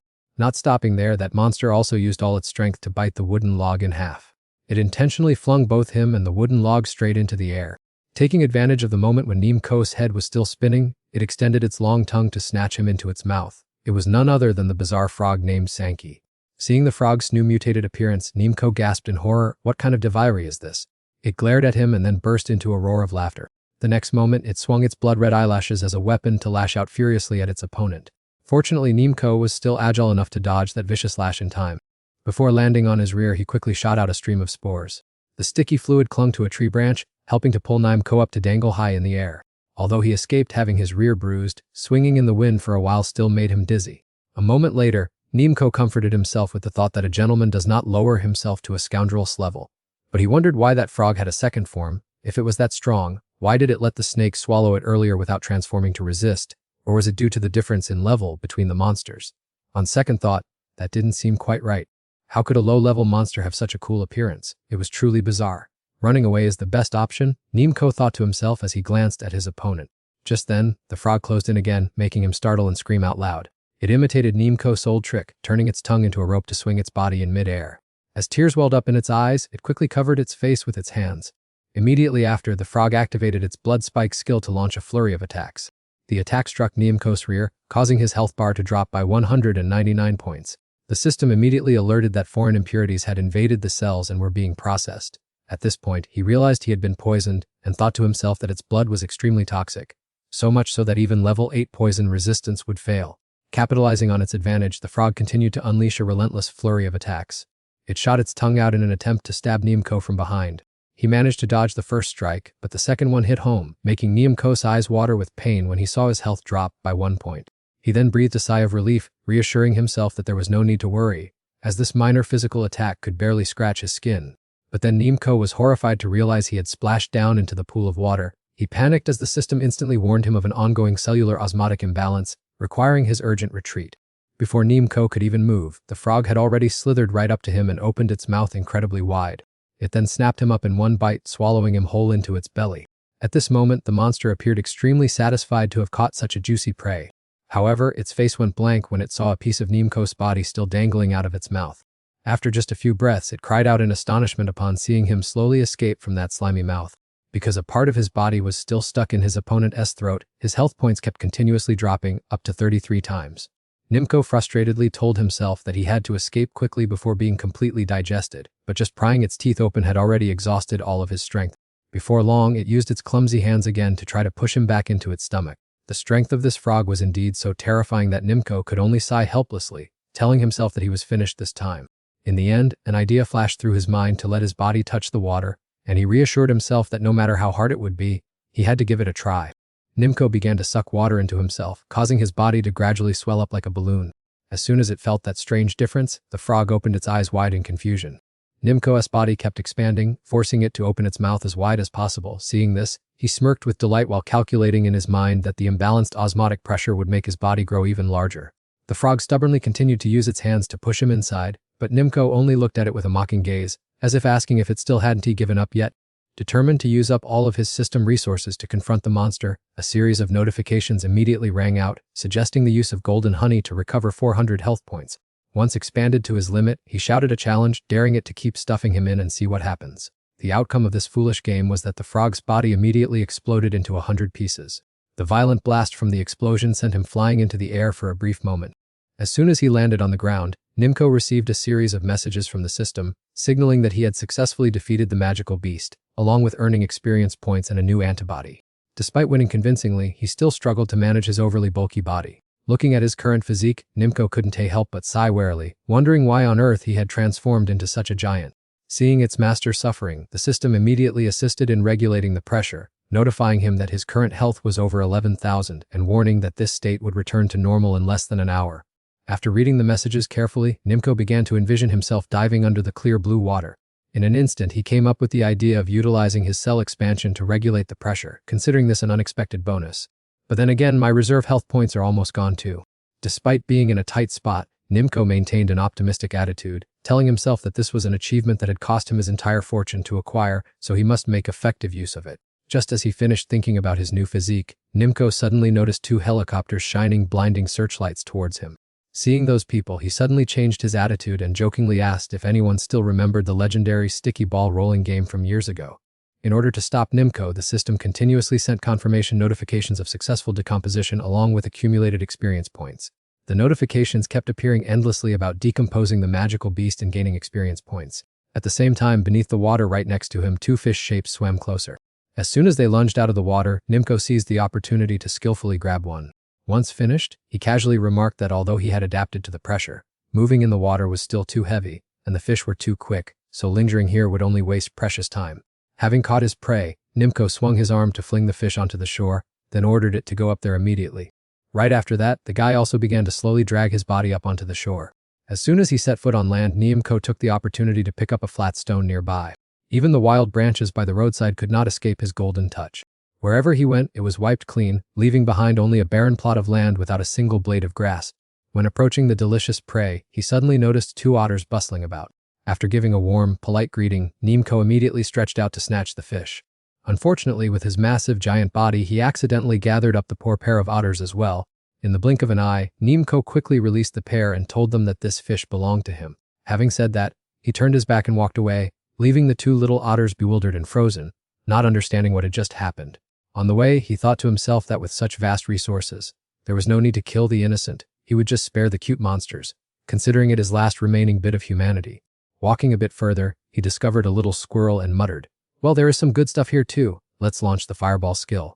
The squirrel glared at Nimco with hostility, then lightning fast lit a fire on its tail, screaming loudly to threaten him. The fire flared up intensely and the squirrel immediately launched a hot fireball straight at its opponent. The fireball hit its target, causing Nimco's health to drop by 240 units instantly, making him grimace and wonder how strange this magic damage really hurts. Being constantly cornered, Nimco decided to counterattack, saying that since the kid started it first, dawned to blame him for being ruthless. Just a moment after swallowing the stubborn squirrel, He solemnly warned the forbidden forest to be careful with fire.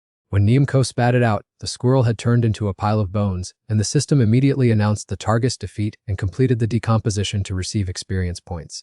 Right after finishing off his old opponent, he accidentally witnessed two other creatures fighting each other fiercely. The one that had just appeared, with a fiery and aggressive nature, was Tone Tich. The stubborn and equally unpleasant opponent on the other side was Thu Hai.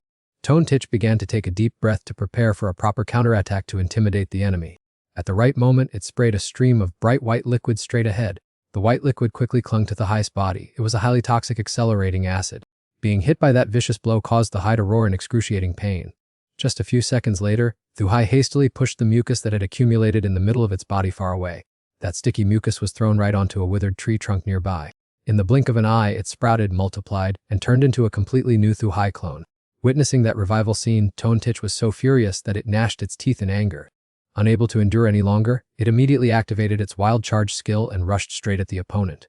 Seeing this, Thu Hai quickly shot out its tangled mass of vines for self-defense. Fortunately, thanks to its quick reflexes, the acid lizard managed to dodge the vines' attack in time.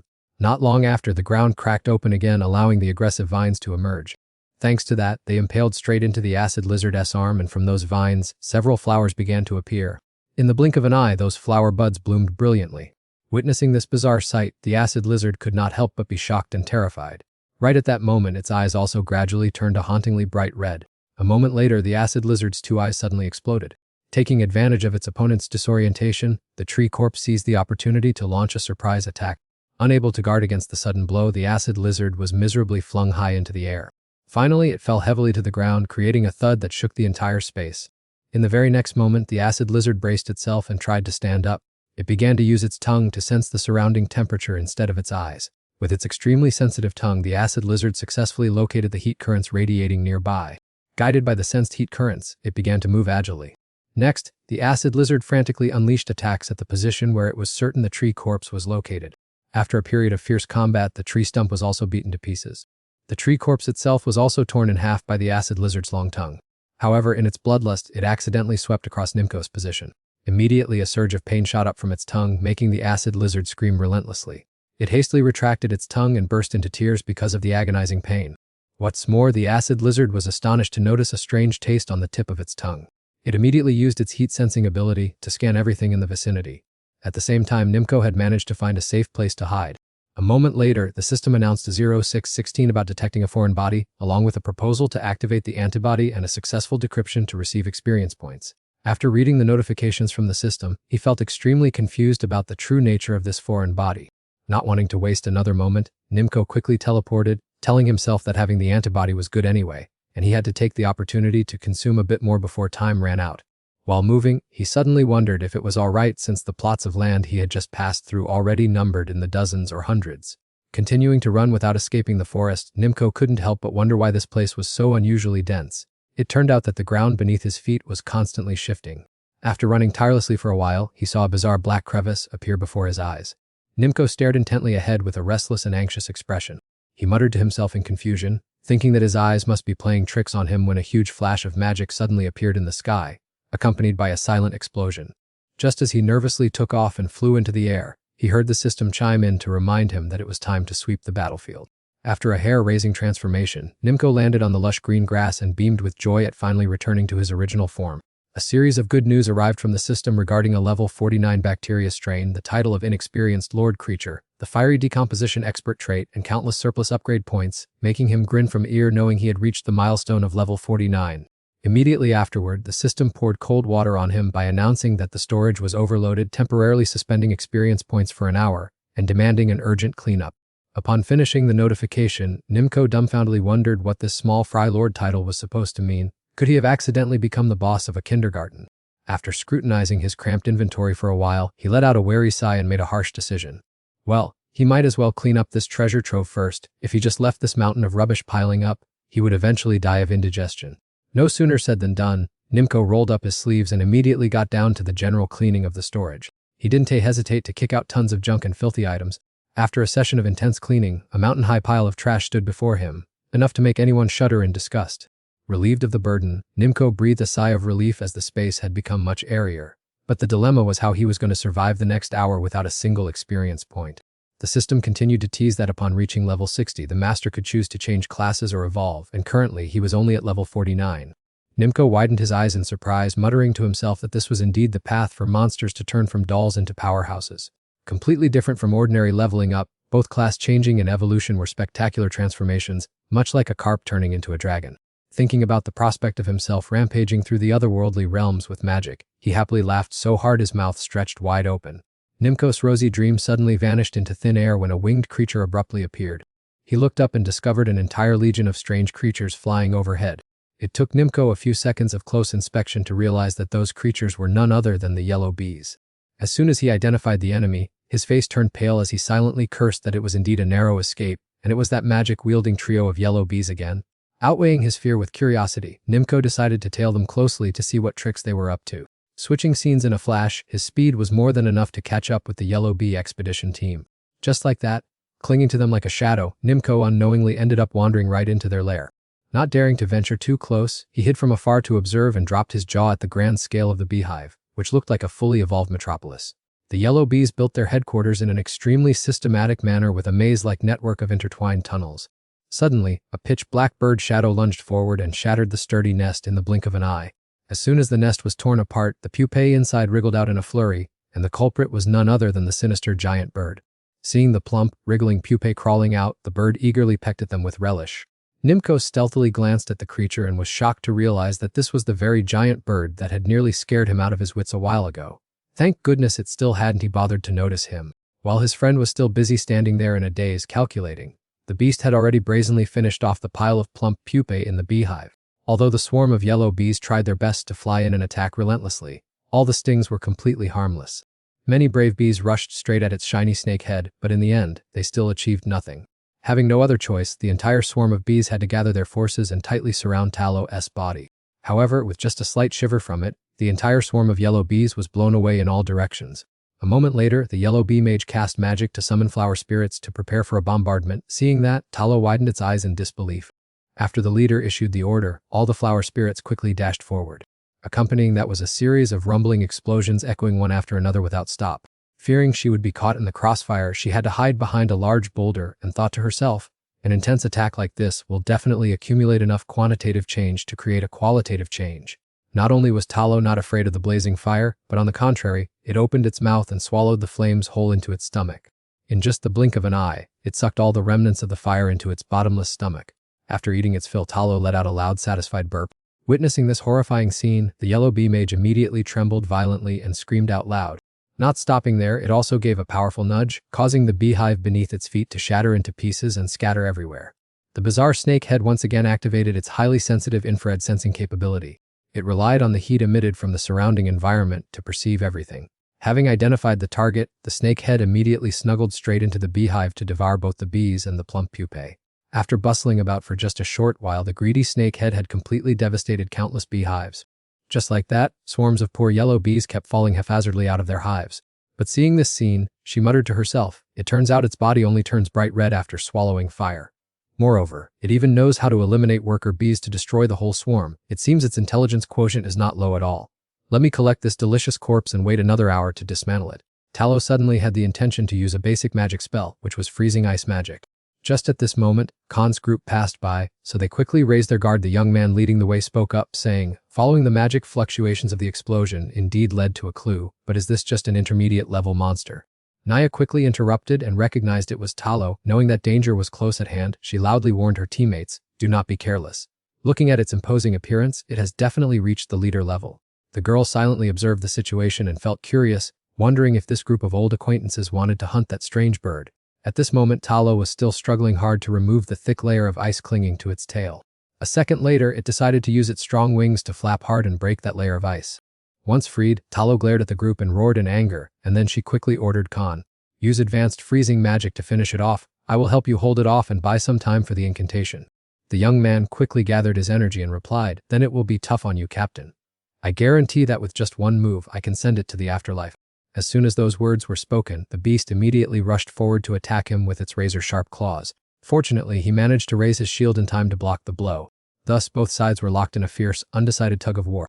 The young man gritted his teeth, focused his strength, and thought to himself, This guy is strong, he must have taken advantage of the boss monster's absence to steal food and upgrade himself. No sooner had he finished speaking than he immediately activated his shield counterattack, sending the beast reeling back. In exchange, the protective treasure in his hand also shattered into 100 pieces. Before he could even sigh with relief, the serpent had already opened its crimson mouth, waiting to devour him. Right at that moment, the girl dispatched her helper to the rescue and shouted a command to charge straight at the target. Obeying its master, the brave pet delivered a devastating headbutt, making the enemy roar in pain. Thanks to that saving nudge, the serpent's missed bite went astray, leaving him breaking out in a cold sweat and thinking to himself that it was a close call. Only a few seconds later, the monster leaped back to a fairly safe distance. Harboring resentment over the sneak attack, it was so furious that it seemed almost on the verge of tears. To save face, it opened its mouth and unleashed a barrage of fierce fire attacks. That scorching move was none other than Mock Dragon Breath, an extremely terrifying high-level magic. Seeing this, the girl scrambled forward to warn him that the opponent was using high-level magic. In a critical situation hanging by a thread, she hastily drove her staff into the ground to summon underground water to the rescue. She gathered her energy to create a sturdy ice wall to block the raging firestorm rushing toward them. Now, an icy shield stood tall to extinguish the threat of the fire. On the young warrior's side, it seemed the situation was still under control. On the girl's side, however, there was utter chaos, while their little friend hid behind a rock, anxiously telling himself that showing up in a battle of this scale would only turn him into a punching bag. Unsurprisingly, shortly afterward her ice wall began to leak water and then shattered. Witnessing that, the young man immediately focused all his energy and let out a mighty roar. After a few seconds of resilient defense, the icy shield finally shattered completely. Fortunately, the monster's firepower also began to weaken and fade away. The cowardly companion hiding behind the rock peered out tremblingly, secretly admiring and wishing that he also knew how to use such awesome magic. A moment later, she sprang to her feet and blamed herself in frustration. How unlucky, my energy is depleted, so I can unleash any more cool moves. Ready to charge into battle, the young man turned to ask her for support with iron armor, and she nodded decisively in immediate agreement. Receiving the order from its master, the pet immediately unleashed its ultimate skill, launching a barrage of sharp spikes forward. The razor-sharp spikes flew with absolute precision, digging straight into the enemy's flesh. Seeing that the time was ripe, he got into a fighting stance and shouted, deciding to release all of his long-accumulated energy. As soon as he finished speaking, the hero immediately vaulted up, soaring straight into the vast sky. Seeing his bizarre action, she immediately displayed a bewildered face, completely confused. From the sky, Hat majestically swooped down and unleashed his extremely powerful meteor hammer strike. With just a single punch, he slammed the Talo monster's head deep into the cold ground. The monster's snake-headed tail shrieked frantically once again. In the very next second, Hat delivered another thunderous blow straight to its head to shut it up. Seeing that the Talo had lain still without a single twitch, he leaned in and whispered, "It's all settled now." The girl standing behind him immediately chimed in, "This snake monster is as strong as a high-level demon beast. Its reputation is indeed well-deserved. Captain Hat is so reliable." But in her mind, she secretly calculated human tactics combined with teamwork are indeed twice as formidable. Defeating the strong with the weak is child's play. I must find a way to cling tightly to this golden thigh. Playing his role as the leader perfectly, Hat ordered her to try and search the memories from the corpse to see if she could dig up any news about the guildmaster. No sooner had he finished speaking than he let out a cry of pain mixed with surprise as that snake tail suddenly lunged straight into his shoulder. More importantly, the Talo monster was currently using dark magic in secret to patch up its own wounds. In just a few blinks of an eye, the monster had completely regained its senses. In a flash, she unleashed an ice spike strike, stabbing straight into the venomous snake's vital throat. While chanting his spell, he shouted a warning, "The venom from the snake monster's head can petrify you. Quickly get the purifying potion for the captain to drink." Naya quickly pulled out the antidote bottle and called out anxiously, "Here is the medicine, Captain, drink it quickly." Without a single second of hesitation, Hat poured the entire bottle of medicine straight into his mouth and swallowed it greedily. Unfortunately, the poison spread too quickly, stiffening his entire body, and he choked in helplessness because his throat had already turned to stone, preventing even a single drop from going down. In just a brief moment, his body froze like a stone statue, and his powerless hand dropped the remaining half of the precious medicine onto the barren ground. Standing next to him, Nia could only tremble and cry out in sheer panic, Captain Hat." Sensing that death was close at hand, he roared to urge her on. "There is no time for crying, Nia, run now." With a face pale as a sheet, she turned to look at him and stammered, But what about you?" The young man had no choice but to carry Naya on his back and run for his life, snapping as he ran, "That monster is draining all of the captain's life force. It is about to regain its full power. Now is not the time to be stubborn. We must get out of here quickly." The Talo monster stood by and watched the two fugitives without even bothering to give chase, because at this moment its top priority was still to focus on healing the wounds on its body. After running quite a distance, the young man took the opportunity to pull out an elixir bottle and take a long swig. Then he turned to Nia and said, "We miscalculated. That snake monster is actually a ferocious demon lord, but if we can escape within a week to get treatment from the Holy Cease royal priest, the captain still has a glimmer of hope to survive. Before he could finish his sentence, the monster used earth-burrowing magic to appear right in front of them, making him click his tongue and shout in frustration. How unlucky. Why did it recover so fast? Naya, in the upcoming battle, just follow my commands. It immediately extended its lanky leg to pounce on the two of them, accompanied by ear-splitting roars. Naya was so terrified that tears almost welled up. She gritted her teeth and asked the other person what they should do now. He reassured her while unleashing a counterattack. Calm down, I've already made a plan. Keep a bit of your magic and help me escape from this wretched place. She used large-scale freezing ice magic to bombard the enemy directly. The cold air currents instantly froze the target stiff the moment they touched their bodies. Just like that, any part that came into contact with that vapor instantly fell into a frozen state. The enemy gradually became exhausted. It let out a furious roar and gathered all its strength to counterattack.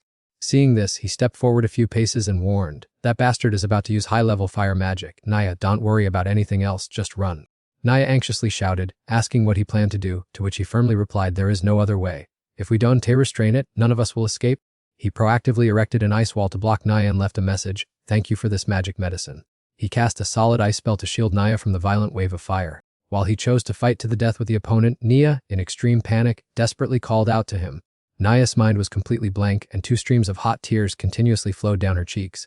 Finally, Nia decided to listen. She ordered her mount to leave quickly. "Little Ironback, run fast."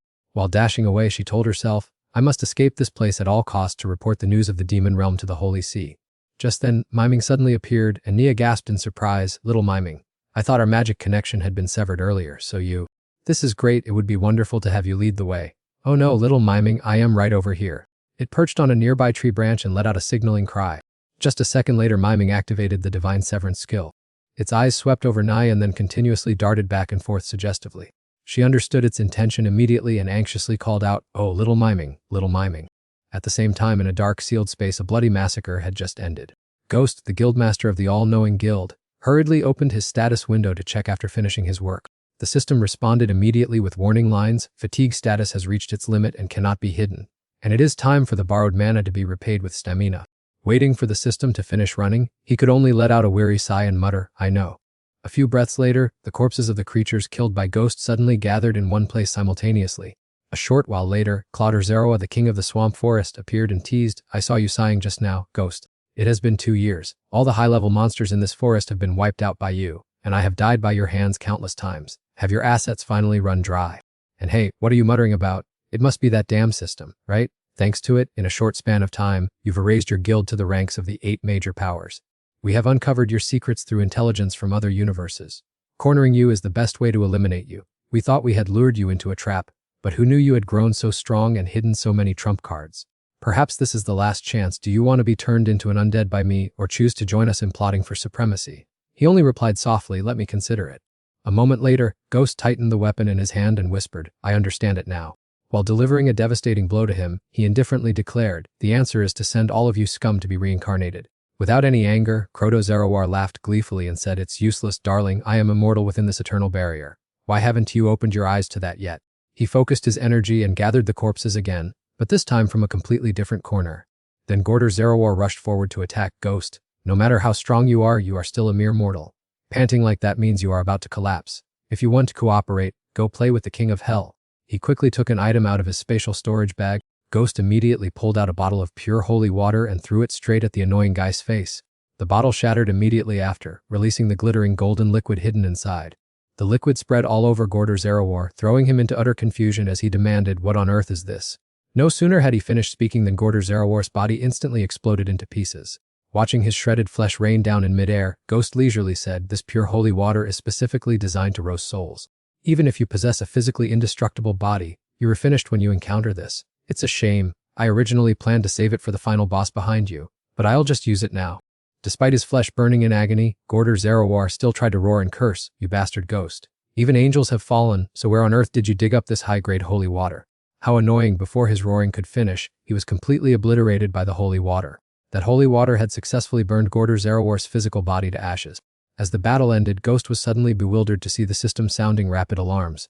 "Emergency warning, high energy detected, target is about to rise from the dead." True to form, just a second later, a massive pillar of energy surged straight up from underground. From within that brilliant pillar of energy, a grotesque creature suddenly appeared. Seeing it, the young man exclaimed with a face full of anxiety. The final calamity is indeed fallen angel. However, high-grade holy water originally burns even the soul. Once the soul is destroyed, even a fallen angel shouldn't be able to recover, unless there is some hidden catch. That monster was Gorder Zerowar's fallen angel form. As soon as he appeared, he said sarcastically, "I was almost really killed by you." "Ghost, are you surprised? It turns out your ultimate move is useless against me." Carrying a bellyful of questions, Ghost asked bluntly, "How on earth did you obtain such super speed adaptation in the blink of an eye?" Gorder Zerowar laughed loudly and proudly explained to his opponent, "Then I must thank you for your kindness. Do you remember when your sword cut off my Dragon Emperor's finger? At that time, I kept wondering why your spearmanship was so dominant, able to tear even the super hard skin of the Dragon Emperor. Yet after being severed, that finger seemed to vanish, leaving me unable to trace its location in this entire swampy forest. What on earth did you do?" Fortunately, some minor monster who didn't know its place must have touched it, accidentally activating the Dragon Emperor's invulnerability attribute, which allowed me to locate and retrieve those remains. Only after retrieving those remains did I realize no wonder you went to the trouble of slashing the Dragon Emperor's finger so far away, and no wonder I couldn't locate it. It turns out that out of fear of my detection, you had secretly applied holy water to your weapon, didn't you? If you had used that holy water on me earlier, my soul would have been scattered long ago. But because you hid it so well, I had enough time to adapt to the trace of holy water remaining on the Dragon Emperor's finger to generate antibodies. Now you're completely out of trump cards, aren't you? Go die." No sooner had he finished speaking than a giant stone arm rose from beneath the ground. The stone hand rushed forward as fast as lightning, pinning Ghost's body down. Only after a fierce struggle was he able to break free from the grip of the stone mass. This sight astonished Gordo Zerowar so much that he was left speechless. While he was still dazed and had not yet regained his composure, Ghost took advantage of the opportunity to activate Omni-Penetration to dash past his opponent. An earth-shattering explosion followed that powerful attack. After the horrifying impact, he was severely injured, and blood dripped continuously onto the ground. Ghost tightly clutched his bleeding arm and muttered that his left arm was as good as ruined. In contrast, the strike seemed to have caused almost no damage to Gordo Zerowar. He smugly mocked Ghost for being a fool who preferred to suffer instead of obediently waiting to die, asking if he still fantasized about turning the tables. Hearing this, he blamed himself for being too careless and regretted not using all of the holy water earlier to end this battle. Wanting to finish off his opponent, Gordo Zerowar immediately unleashed the Dragon Emperor's finger technique. He arrogantly bid Ghost farewell, asserting that even with the system's support, Ghost could not defeat the representative of the powerful cult. The sharp energy from Gordo Zerowar's technique rushed straight toward Ghost at a terrifying speed. In response to that ferocity, he only calmly observed the enemy with a sharp gaze. In just an instant, Ghost took out a mysterious scroll from his storage space. Right in front of his opponent, he calmly opened the scroll with full confidence. That was the Demon King's favor, containing incantations that summon power from the upper realm.